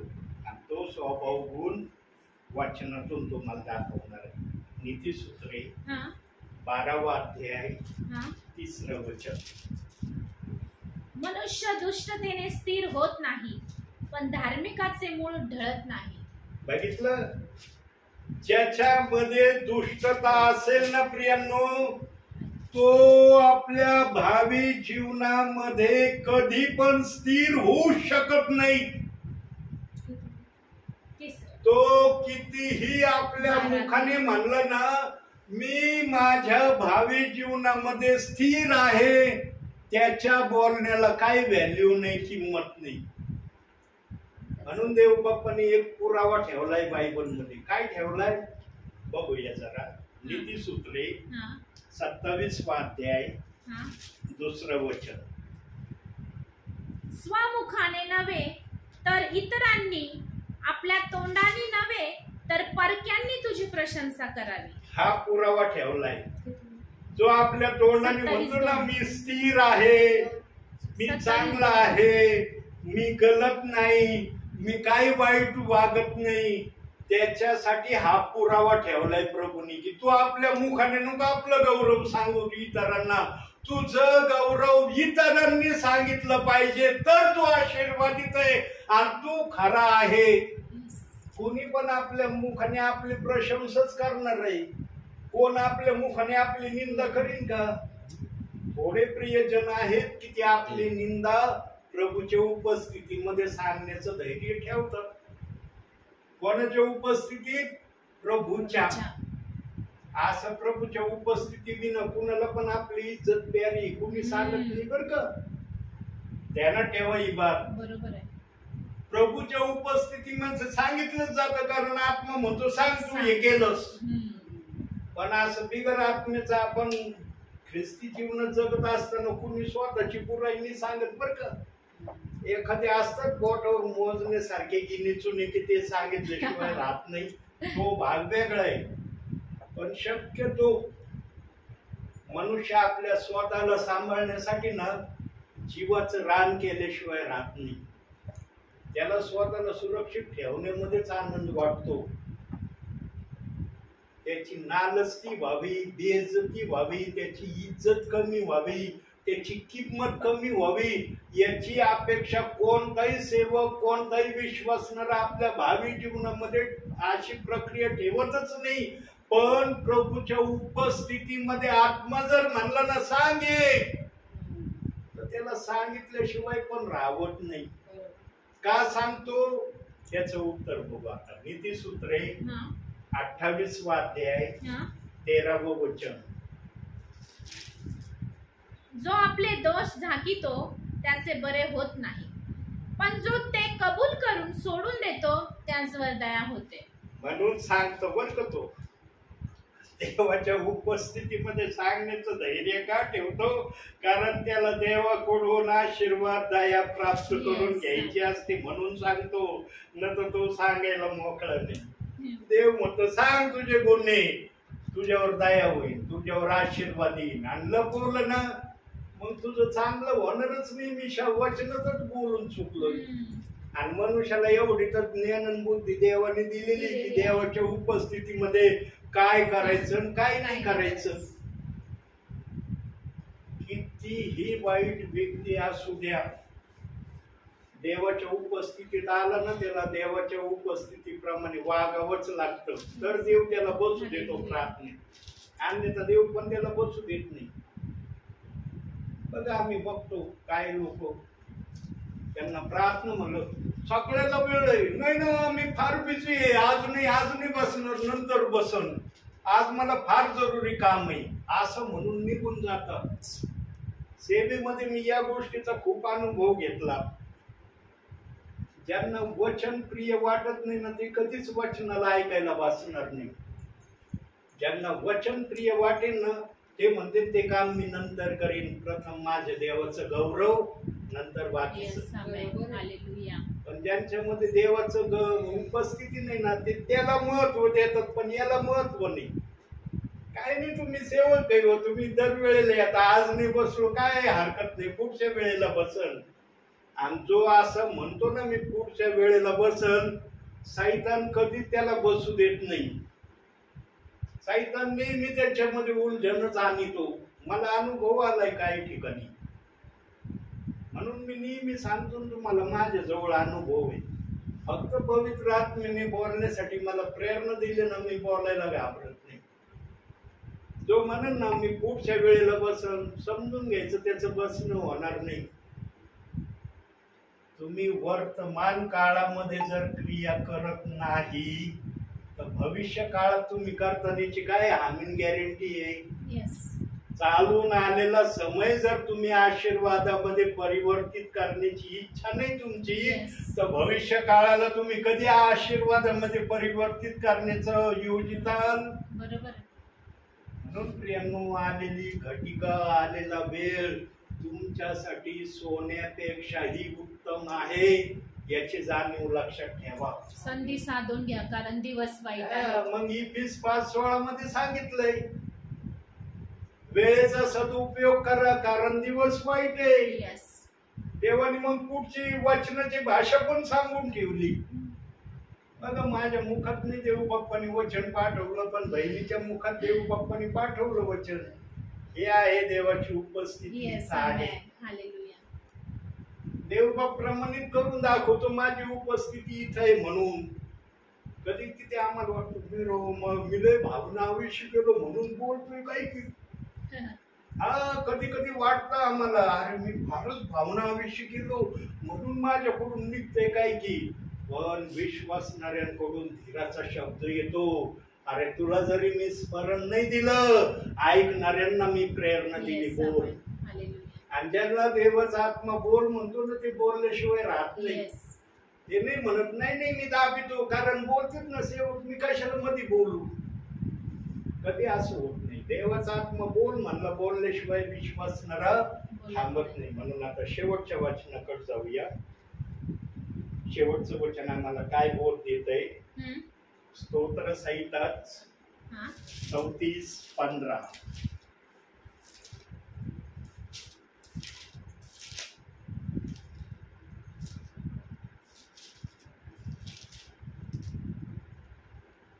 परमेश्वराचे नेत्र धार्मिकाकडे असतात आणि त्याचे कान त्याच्या हाकेकडे असतात. परमेश्वराचे नेत्र पण धार्मिकाकडे असतात. योग्य त्या लोकांनाच बघत राहतात.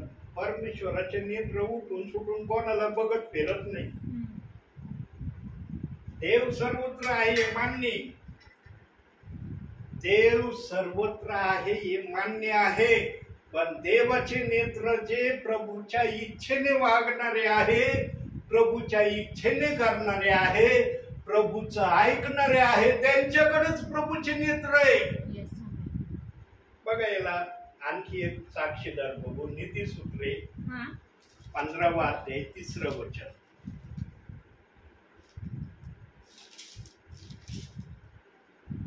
परमेश्वराचे नेत्र सर्वत्र आहे, ते बरे वाईट पाहत असतात. काय बघतात परमेश्वराचे नेत्र? बरं आणि वाईट. बघा, एका वचनात देव बाप सगळं बोलतो का? नाही. वेगवेगळ्या अनेक ठिकाणी देव बाप्पाने आपलं वचन ठेवलं. का बरं देव बाप्पाने असं केलं? आता नीतिसूत्रे 34:15 मध्ये हा शब्द आम्ही पहिला वाचला. दुसरा शब्द नीतिसूत्रे 15:3 मध्ये वाचला. का बरं असं? एका लाईन मध्ये 34:15च्या खालीच हे वचन आता का ठेवलं नाही प्रभूंनी? काय कारण आहे? देव बाप्पाने थोडं वचन इकडं, थोडं वचन तिकडं, थोडं वचन त्या भागाला, थोडं वचन या भागाला, असं का केलं? काय कारण आहे देव बाप्पाला वचन एका लाईन मध्ये ठेवलं नाही प्रभूंनी? वेगवेगळ्या माध्यमातून तो काय आपल्या ठेवलं? विश्वासणारा पुरावा देतो. का ठेवलं नाही माहिती का? सैतानाने या बायबल मध्ये हात घालून एक वचन काढून नेलंय. काय ऐकलं तुमच्या कानानी? सैतानाने एक वचन काढून घेतलं. एक वचन काढून नेलंय. ज्याला आत्मिक भाषा देवाची कळत असेल, ज्याला देवाचे आत्मिक नेत्र असतील, त्यालाच हे शक्य आहे की सैतानाने या बायबल मध्ये हात घालून एक वचन काढून नेलंय. आता कसं? बघा, आता ते सांगतो. आमच्या शरीरामध्ये एकच शरीर आहे ना आमचं, एकच आहे ना शरीर. हो. याच्यात 3 भाग ठेवले. हं. किती भाग ठेवले? 3. पहिलं शरीर, हं. दुसरं जीव, तिसरं आत्मा. आत्मा. या 3 गोष्टी जर याच्यामध्ये आहे तर आम्ही जिवंत आहे. हो. याच्यातलं एक भाग काढा, नाही. राहू का आम्ही नाही. जिवंत? नाही राहणार ना. जर एक शरीरामध्ये देव बाप्पाने 3 विभाग ठेवले, मग ती देवाची इच्छा आहे का माणसाची इच्छा आहे? देवाची. देवाची इच्छा आहे ना. हो. मग देवाच्या इच्छेला आम्ही एक इच्छा म्हणलं पाहिजे का 3 इच्छा म्हणलं 3 पाहिजे? इच्छा. नाही, एकच इच्छा. एका इच्छेमध्ये आम्ही आहेत ना, त्याच्यातलं एखादं काढलं संपलो आम्ही. हो. काही काढा, आत्मा काढा संपलो, शरीर काढा संपलो, जीव काढा संपलो. पण या 3 गोष्टी देवाने जर एकाच शरीरामध्ये स्थिर राहण्यासाठी त्या प्रकारे ठेवल्या तर याला आम्हाला हलवता येणं आमच्याच्याने संभव आहे नाही. का? नाहीच. नाही ना. मुळीच नाही. आज बघा, देवाने पण आपली इच्छा आपल्या वचनातून आपल्या विश्वासणाऱ्यांना प्रगट केली. कशी प्रगट केली? देव बाप, पुत्र आणि पवित्र पवित्र आत्मा या माध्यमातून प्रगट केली ना. हो. पण पिता, हे पुत्र, पवित्र आत्मा. पिता, पुत्र, पवित्र आत्मा या 3ही जे आज आम्ही म्हणतो, या गोष्टी कोणामध्ये होत्या? येशूमध्ये. अगदी राईट. हो. कुणात होत्या? प्रभू येशूमध्ये. येशूमध्ये होत्या. म्हणून यार नदीत हो. योहानाकडे येशू गेला. काय बाप्तिस्मा म्हणला? घे. माझा बाप्तिस्मा कर. आजही काही जण काय म्हणतात माहिती का? योहानाने येशू ख्रिस्ताचा बाप्तिस्मा पिता, पुत्र, पवित्र आत्म्याच्या नावाने केला. बायबलचं वचन या गोष्टीला मान्यता देत नाही. स्वतः येशू तसा होता.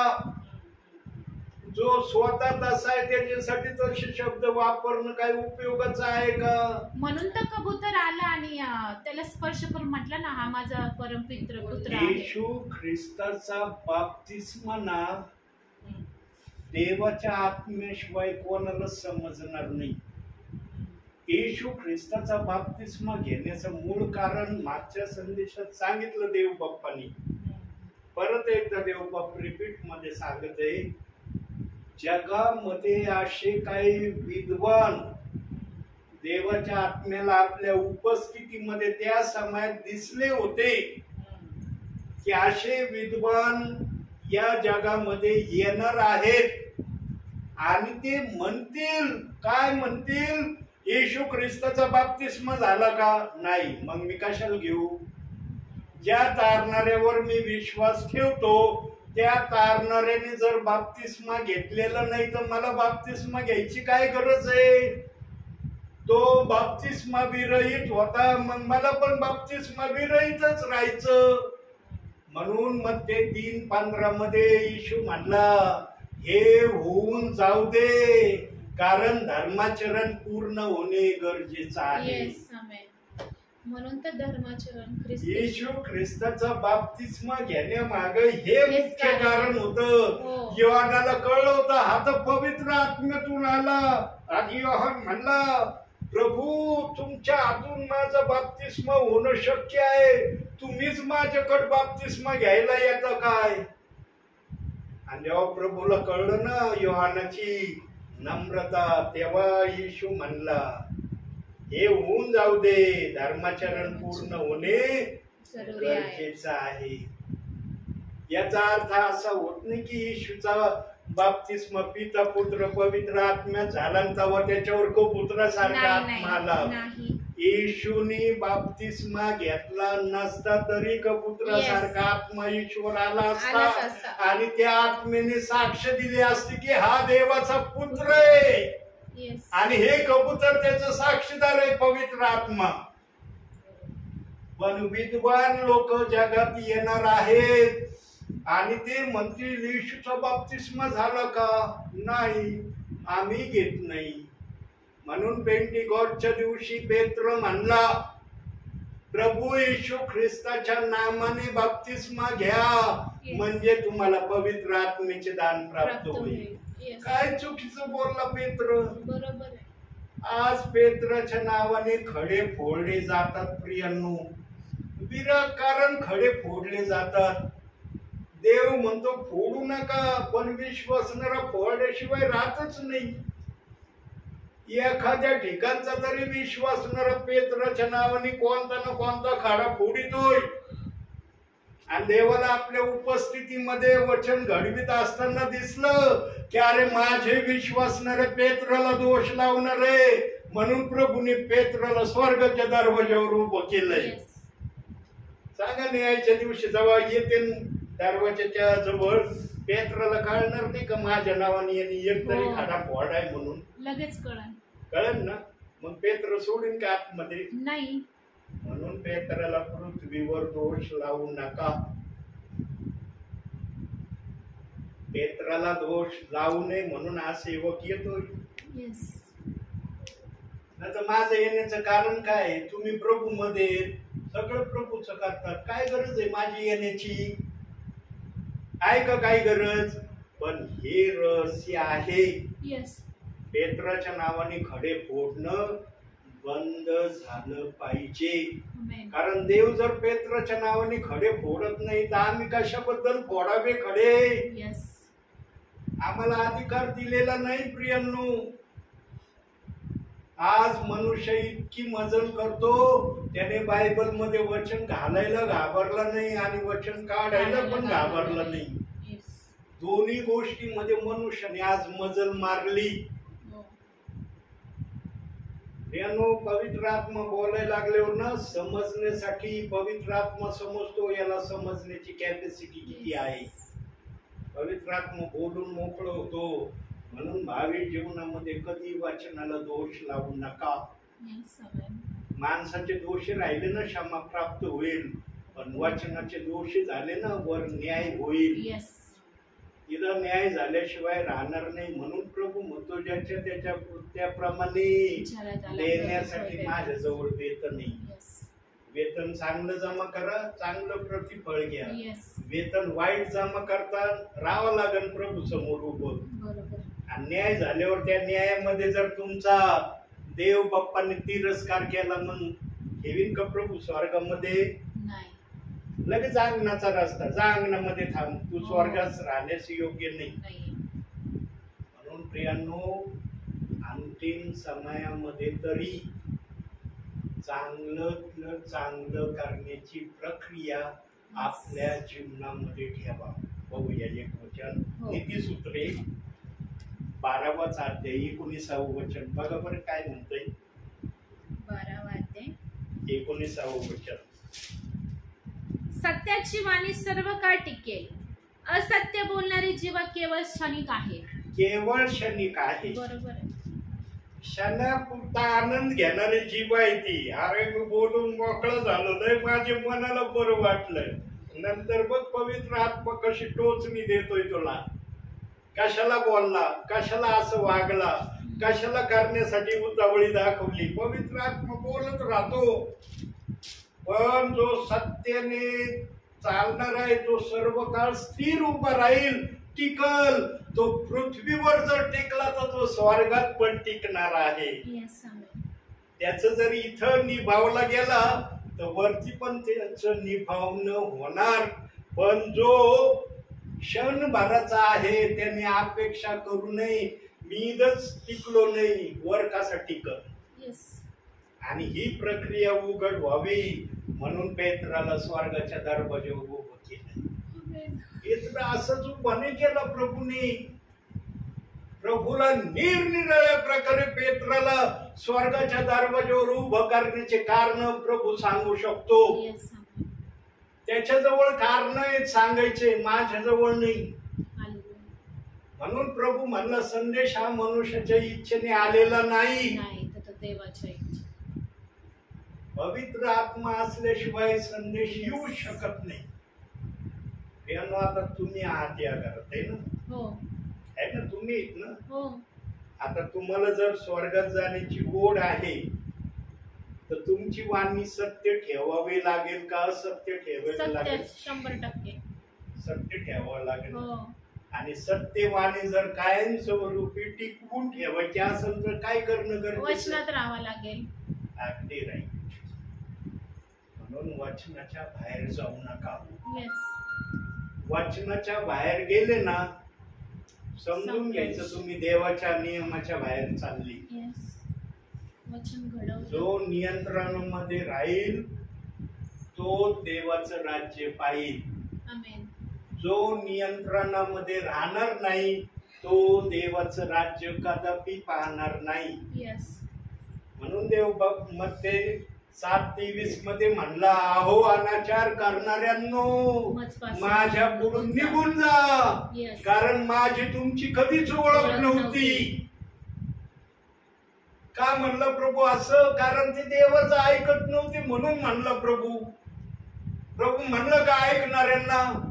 असे उद्गार काढे का ऐकणाऱ्यांसाठी? कदापि आमचा प्रभू काढणार नाही. म्हणून आम्ही सुधरावं हीच देव बाप्पाची आजच्या समयाची तळमळ आहे. देव बाप आपल्या प्रत्येक दासाला ना विश्वासणाऱ्यांना नीट नेटकं बनवण्यासाठी पाठवतो. हा मुख्य विषय आहे. आणि सेवकाला त्या सेवकांना प्रभू सांगतो त्या सेवकांकडून प्रभूला अपेक्षा आहे. ज्यांच्याकडून अपेक्षा नाही ना त्यांना नाही पाठवतो प्रभू. म्हणून ज्याने आम्हाला खरेदी केलं ना त्याच्या हातात अधिकार आहे कुणाला काय करू द्यायचं कुणाला काय करू नाही द्यायचं. तुम्हाला देखील जर खरेदी केलंय ना प्रभूनी तर तुम्हाला अधिकार दिलाय वचन ऐकायचं. म्हणून ऐकतात तुम्ही वचन. जर अधिकार नसतं तर तुम्ही ऐकलं नसतं. म्हणजे असते नको आम्हाला वचन, आम्ही वास्तव शास्त्र आम्ही त्याच्यातच खूप समाधानी आहे. फक्त वचन ऐकण्याची इच्छा कोणामध्ये नसती माहिती का? शेवटचं वचन बघू आता. नीतिसूत्रे 12वा अध्याय 20वे वचन. वाईट योजणाऱ्या अंतःकरणात कपट असते, परंतु शांतीची मसलत देणाऱ्यांच्या मनात हर्ष असतो. ज्यांच्या मनात कपट आहे ना त्यांना कधीच वचन योग्य वाटणार नाही आणि कधीच ते वाचनाप्रमाणे होणार पण नाही. यहूदा इस्करियोतच्या मनामध्ये प्रभू विषयी काय आलं होतं? कपट आलं होतं ना, म्हणून त्यांनी धरून दिलं. कपट नसता आलं यहूदा इस्करियोतच्या मनामध्ये दिला असतं का धरून? पण जेव्हा त्याला जाणीव झाली, यहूदा इस्करियोतला पण जाणीव झाली बर का, पण त्या वेळेला वेळ निघून गेली होती. त्याला जाणीव झाली की मी जे काय केलं चांगलं नाही केलं. पैसे घेऊन गेला त्या यहूदी लोकांकडे, म्हणला हे धरा पैसे, त्या निर्दोष भल्या व्यक्तीला सोडून द्या. पण त्यांनी नाही सोडलं. ते म्हणलं तुझ्या कामाची मजुरी दिली, आता येशूला आम्ही सोडू शकत नाही. आता याला काय करायचं आम्ही ठरवू. तुझं मोल तुला मिळालंय, तू काही कर याचं. त्यांनी घेतले पैसे तिथंच फेकून निघून गेला. नंतर त्यांनी ती घेतली कारण त्याला सहन झालं नाही. सहन नाही झालं त्याला. अरे मी काय मोठा अपराध केला, इतका भयानक अपराध केला. म्हणून देवबाप म्हणला जो कोणी झाडावर टांगला आहे तो शापित आहे. यहूदा इस्करियोत शापित का झाला? कारण त्याने आपल्या मुखाने तारणाऱ्याला धरून दिलं. म्हणून वचनात सांगितलंय तुझा जन्म झाला नसता तर हे तुझ्यासाठी बरं होतं. मत्तेच्या 26व्या अध्यायात सांगितलंय आणि मला वाटतं 5 का 6 वचनात असं दिलंय, कोणत्या तरी ठिकाणी दिलाय तो शब्द, तुझा जन्म झाला नसता तर हे तुझ्यासाठी बरे होते. तो भाग वेगळा आहे. तो यहूदा इस्करियोत साठी शब्द होता. यहूदा इस्करियोतने आपल्या भावी जीवनामध्ये सुधारण्याची प्रभूने त्याला संधी दिली होती. कुठपर्यंत संधी दिली होती? येशू म्हणला तुमच्यातला एक जण मला धरून धरून देणार देणार आहे. हो म्हणला होता ना. हो मग एवढं म्हणला कोण आहे तो? लगेच प्रभू म्हणला जो माझ्या बरोबर ताटात हात घालतो तो मला धरून देणारा. आणि यहूदा इस्करियोतने तसं केलं. ते केल्यावर पण यहूदा इस्करियोतला सुधारण्याची संधी होती, पण यहूदा इस्करियोतने ती संधी साधून नाही घेतली. प्रभूला धरून देणारा होता जगामध्ये, पण यहूदा इस्करियोतच्याच नावावर होता असं नाही. यहूदा इस्करियोतच्या नावावर जर असतं तर प्रभू म्हणलाच नसता माझ्या बरोबर जो ताटात हात घालतो तोच मला धरून देणार आहे. त्याला ती प्रक्रिया त्यांनी करू नये याचे खबरदारीचे इशारे यहूदा इस्करियोतला दिले होते. पण यहूदा इस्करियोतच्या मनामध्ये मोह इतका येस पक्का बसला होता की त्या मोहाने यहूदा इस्करियोतला समजू दिलं नाही मी कोणाला धरून देत आहे. आणि जेव्हा त्याला ते समजलं तेव्हा वेळ पूर्ण खतम झालेली होती. म्हणून भावी जीवनामध्ये तुम्ही पण आहात. येस असं देवासमोर वर्तन करू नका प्रियांनो, की जे नाही करून देव बाप तुमच्याकडं रागाने पाहण्याची इच्छा करेल. देवाला राग येत नाही बरं का. राग येत नाही, पण राग आला तर देवाचा राग पण लवकर शमत नाही. म्हणून तो म्हणला मी ईर्ष्यावान देव आहे. येस ईर्ष्यावान म्हणजे काय? बदला घेणारा देव. बदला घेतल्याशिवाय राहत नाही तो. म्हणून आम्ही इतके ईर्ष्येमध्ये देवाच्या नजरेत उतरू नये की देवाने ईर्ष्या धारण आमच्यासाठी करावी आणि ही प्रक्रिया होऊ नये. म्हणून आज जगाच्या कानाकोपऱ्यामध्ये देवाचे वचन, देवाचे लोक विश्वासणाऱ्यांना सांगत आहे. फार मोठं कारण आहे प्रभूचं. देवाचे सेवक सेविका ब्रदर सेवेला पाठवण्याचे. फक्त देवाला योग्य वाटलं देव बाप ते प्रगट करायला समर्थ आहे. म्हणून आज जे काही तुम्ही ऐकत आहात प्रियांनो, त्यासाठी देवाचे आभार माना. देवाला धन्यवाद द्या की देव बाप्पा आम्हाला तुझं वचन ऐकायची संधी मिळती. याच्यासारखी गोल्डन संधी आमच्या जीवनामध्ये दुसरी कोणतीच नाही. म्हणून आजच्या छोट्याशा वचनातून देव बाप तुम्हाला आणि मला भरपूर आणि भरपूर आशीर्वाद देव. बंद नका करू. आता जरा तुमचे जरा चेहरे दिसू द्या. तुम्ही प्रार्थना करा ताई.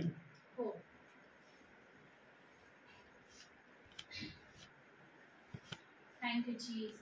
धन्यवाद येशू, धन्यवाद येशू, धन्यवाद येशू. Hallelujah hallelujah hallelujah. Thank you lord, thank you Jesus. धन्यवाद येशू. प्रभू परमेश्वर पिते आम्ही तुला धन्यवाद देतो, तुझी स्तुती करतो, तुला गौरव देतो बापा. कारण परमेश्वरा तू योग्यतेचा परमेश्वर आहेस बापा. तू स्तुतीस पात्र आणि भयास योग्य जिवंत परमेश्वर तू आमचा आहेस माझ्या देवा. खरोखर प्रभू तुझं वचन सांगतं तुम्ही माझ्यामध्ये राहिलात तर मी तुमच्यामध्ये राहील. आज खरोखर परमेश्वरा तू आमच्यामध्ये आहेस माझ्या देवा आणि आम्ही तुझ्यामध्ये आहोत प्रभू. आम्ही तुझ्या नावाला धन्यवाद देतो, तुझी स्तुती करतो माझ्या देवप्पा. प्रभू तुझ्या समान तुझ्या वेगळा कोणीच नाही माझ्या देवप्पा. तूच एकमेव जिवंत परमेश्वर तूच आहेस माझ्या देवा. तू आमचा निर्माण करता आहेस, तू आमचा तारणारा आहेस माझ्या देवा. प्रभू तुझं वचन सांगतं जितक्याने तुझ्यावर विश्वास ठेवला तितक्याने तू तुझं लेकरू होण्याचा अधिकार दिला. आज त्याच अधिकाराने प्रभू आम्ही तुला हाक मारतो माझ्या देवा. कारण तू म्हटलाय प्रभू हाक मार म्हणजे मी तुला उत्तर देईल. विश्वास ठेवशील तर देवाचे गौरव पाहशील. आज परमेश्वर आमचा विश्वास तुझ्यावर आहे म्हणून तुझ्या सेवकांना तू आमच्यामध्ये घेऊन येतोस माझ्या देव बापा. आणि खरोखर बापा सुंदरशा वचनाद्वारे तू आमचे नेत्र प्रकाशित करतोस माझ्या देवा. आध्यात्मिक ज्ञान तू आम्हाला देतोस माझ्या देव बापा. वचनातलं रहस्य तू आम्हाला समजून सांगतोस माझ्या देवा. आणि खरोखर प्रभू तुझं वचन सांगतं जिथे दोघे किंवा तिघे तुझ्या नावाने एकत्रित आहे त्यांच्यामध्ये तू आहेस. आणि खरोखर परमेश्वरा तू आमच्यामध्ये आहेस बाप्पा. तुझ्या पवित्र आत्म्याची उपस्थिती या घरामध्ये आहे माझ्या देवा. म्हणून तुला धन्यवाद देते, तुझी स्तुती करते माझ्या देव बाप्पा. खरोखर प्रभू तू पास्टरांना घेऊन येतोस बाप्पा. आणि खरोखर बाप्पा तुझ्या जिवंत वचनाद्वारे प्रभू तू आम्हाला आशीर्वादित करतोस बाप्पा. आणि वेगवेगळ्या संदेशांद्वारे प्रभू तुझ्या वचनातलं रहस्य तू आम्हाला देतोस माझ्या देवा. त्याबद्दल तुझे आभार आणि उपकार मानते बाप्पा. प्रभू खरोखर बाप्पा तुझं वचन सांगतं माझी मेंढरे माझी वाणी ऐकतील आणि ती माझ्या पाठीमागील. खरोखर परमेश्वरा तू आमचा उत्तम मेंढपाळ आहेस माझ्या देवा. खरोखर प्रभू आणि आज तू आम्हाला तुझ्या सेवकांद्वारे प्रभू तुझं रहस्य तुझ्या वचनातलं सत्य आमच्यापर्यंत पोहोचवत आहे. आणि तुझ्या सत्याचा मार्ग जो वचनावर आधारित आहे माझ्या देवा तो आम्हाला तू खरोखर बाप्पा विश्वासाने प्रभू तू प्रगट करतोस माझ्या देवा. म्हणून तुला धन्यवाद देतो माझ्या देवप्पा. जसा कुंभार आपल्या पात्रांना घडवतो माझ्या देवप्पा आणि पाहिजे तसा आकार देतो माझ्या देवा, आज त्याचप्रमाणे प्रभू सेवकांद्वारे प्रभू तू आम्हाला घडवत आहे बाप्पा. आणि तुझ्या आकाराने तू आम्हाला आकारबद्ध करत आहेस माझ्या देवा. त्याबद्दल तुला धन्यवाद देते, तुझी स्तुती करते बाप्पा. पुन्हा एकदा प्रभू या घरासाठी तुला धन्यवाद देते बाप्पा. हे घर आमचं नसून तुझं आहे माझ्या देव बाप्पा. आणि खरोखर बाप्पा या घरामधून तू उंचावला जात आहे आणि गौरविला जात आहे. म्हणून तुझ्या आभाराने उपकार मानते बाप्पा. प्रभू कुठलीच गोष्ट तुझ्या दयेशिवाय आणि कृपेशिवाय होत नाही बाप्पा. तुझी केवळ आणि केवळ आमच्यावर कृपा आहे आणि दया आहे आणि करुणा आहे. म्हणून प्रभू या सर्व गोष्टी शक्य होत आहेत माझ्या देव बाप्पा. आज परमेश्वर बाप्पा मनुष्याने सर्व जग कमवलं आणि आपला आत्मा गमवला, त्याला काय लाभ. आज खरोखर परमेश्वर बाप्पा आज तू आम्हाला सर्व गोष्टीने आशीर्वादित केलंय माझ्या देव बाप्पा. मागणी आणि कल्पनेपेक्षाही अधिक दिले बाप्पा. त्याबद्दल तुझे धन्यवाद मानते. पण प्रभू आज आमचा जर आत्मा प्रज्वलित नाही तर त्याला काहीच अर्थ नाही. पण परमेश्वरा आज तुला धन्यवाद देते. तुझ्या सेवकांद्वारे प्रभू तू आमच्या आत्म्याला प्रज्वलित करतो माझ्या देव बाप्पा आणि त्याचं पुनरुपी खरोखर बाप्पा तू निर्माण करतो माझ्या देव बाप्पा. त्याबद्दल तुला धन्यवाद देते बाप्पा. आज आमचं भाग्य आहे परमेश्वर बाप्पा की तुझे सेवक आमच्या कुटुंबामध्ये येऊन प्रभू तुझं वचनाचं रहस्य आम्हाला सांगून देतात माझ्या देव बाप्पा. कारण ही संधी खूपशा लोकांना भेटत नाही माझ्या बाप्पा. कारण अशा गावामध्ये अशी स्थिती आहे बाप्पा की ते हे बायबल देखील बाप्पा देवाचं तुझं वचन देखील वाचू शकत नाही बाप्पा. पण आज तो अधिकार ते भाग्य आज उघडपणे प्रभू तो आम्हाला दिला आहे माझ्या देव बाप्पा. त्याबद्दल तुला धन्यवाद देते, तुझी स्तुती करते बाप्पा. खरोखर बाप्पा जसं पास्टर सेवक करतात बाप्पा तसे अनेक सेवक जे आहेत बाप्पा जे तुझी सुवार्ता तुझं वचन गावोगावी घेऊन जातात बाप्पा. आज त्या सर्व सेवकांना परमेश्वर तुझ्या पवित्र हातामध्ये आम्ही समर्पित करतो. त्यांचा जीव आत्मा शरीर तुझ्या पवित्र हातामध्ये आम्ही समर्पित करतो माझ्या देवा. खरोखर प्रभू त्यांना तुझ्या सामर्थ्याने तुझ्या अभिषेकाने अधिक भर बाप्पा. कुठलेही अरिष्ट कुठलेही संकट त्यांच्यावर येणार नाही प्रभू. तर ते तुझी सुवार्ता गाजवत परमेश्वरा तू येऊपर्यंत परमेश्वर बाप्पा त्यांना खरोखर बाप्पा धैर्याने शक्तीने सामर्थ्याने तू उभा कर माझ्या देवा. आणि तुझ्या रक्तामध्ये प्रभू आज त्यांना आम्ही कव्हरिंग करतो. तुझे देवदूत त्यांच्या अवतीभोवती आम्ही स्वीकारतो माझ्या देव बाप्पा. आणि खरोखर प्रभू त्या सेवकांना परमेश्वर बाप्पा तुझ्या सामर्थ्याने अभिषेकाने तू भरलंस बाप्पा आणि तुझ्या सेवेसाठी त्यांना निवडलंस. त्याबद्दल तुझे आभार आणि उपकार मानते. सर्व सेवकांना तुझ्या हातामध्ये समर्पित करते माझ्या देव बाप्पा.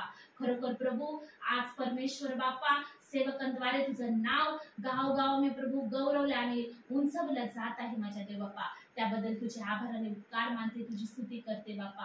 पुन्हा एकदा बाप्पा आमचा परिवार मिळून तुझ्या नावाला आम्ही उंच करतो बाप्पा. प्रभू आमचे नको तर तुझे गौरव होऊ दे प्रभू. आमची इच्छा नको तर तुझी इच्छा पूर्ण होऊ दे बाप्पा. आणि खरोखर प्रभू आम्ही स्वतःला नम्र करतो, दीन करतो आणि तुझ्या नावाला उंच करतो परमेश्वरा. पुन्हा एकदा प्रभू जसं पास्टरांचं येणं तू आशीर्वादित केलं तसं जाणं देखील आशीर्वादित कर. तुझे देवदूत त्यांच्या बरोबर आहे म्हणून तुला धन्यवाद देते. पुन्हा एकदा परमेश्वरा पास्टरांसाठी तुला धन्यवाद देते. सगळा करो तुझ्या नावाला दोन्ही परमेश्वरा. ही छोटीशी विनंती प्रार्थना धन्यताना प्रभू येशू ख्रिस्त आमचा याच्या गोड आणि पवित्र नावात मागते म्हणून पित्या तू आहे. आमेन. हे आमच्या स्वर्गीय पित्या तुझे नाव पवित्र मानले जाव, तुझे राज्य येऊ जसे स्वर्गात तसे पृथ्वीवरही तुझ्याच इच्छेप्रमाणे हो. आमची दररोजची भाकर आज तू आम्हास दे आणि जसे आम्ही आमचे ऋणी आम्हास सोडिले आहे तसेच तू आमचे ऋणी आम्हास सोड आणि आम्हाला परीक्षेत आणू नको पण वाईटापासून सोडव. कारण की राज्य सामर्थ्य आणि गौरव ही सर्व काळ तुझीच आहे. आमेन. प्रभु येशू रक्त की इच्छे, प्रभु येशू रक्त की इच्छे, प्रभू येशूच्याच रक्ताचा जय जयकार असो. Amen. Amen amen. Thank you Jesus. किती मिनिटाचा झालाय? 2 घंटे. 2 एक घंटे 15 मिनिटं. नाही, 1 तास 54 मिनिटं 30 सेकंद.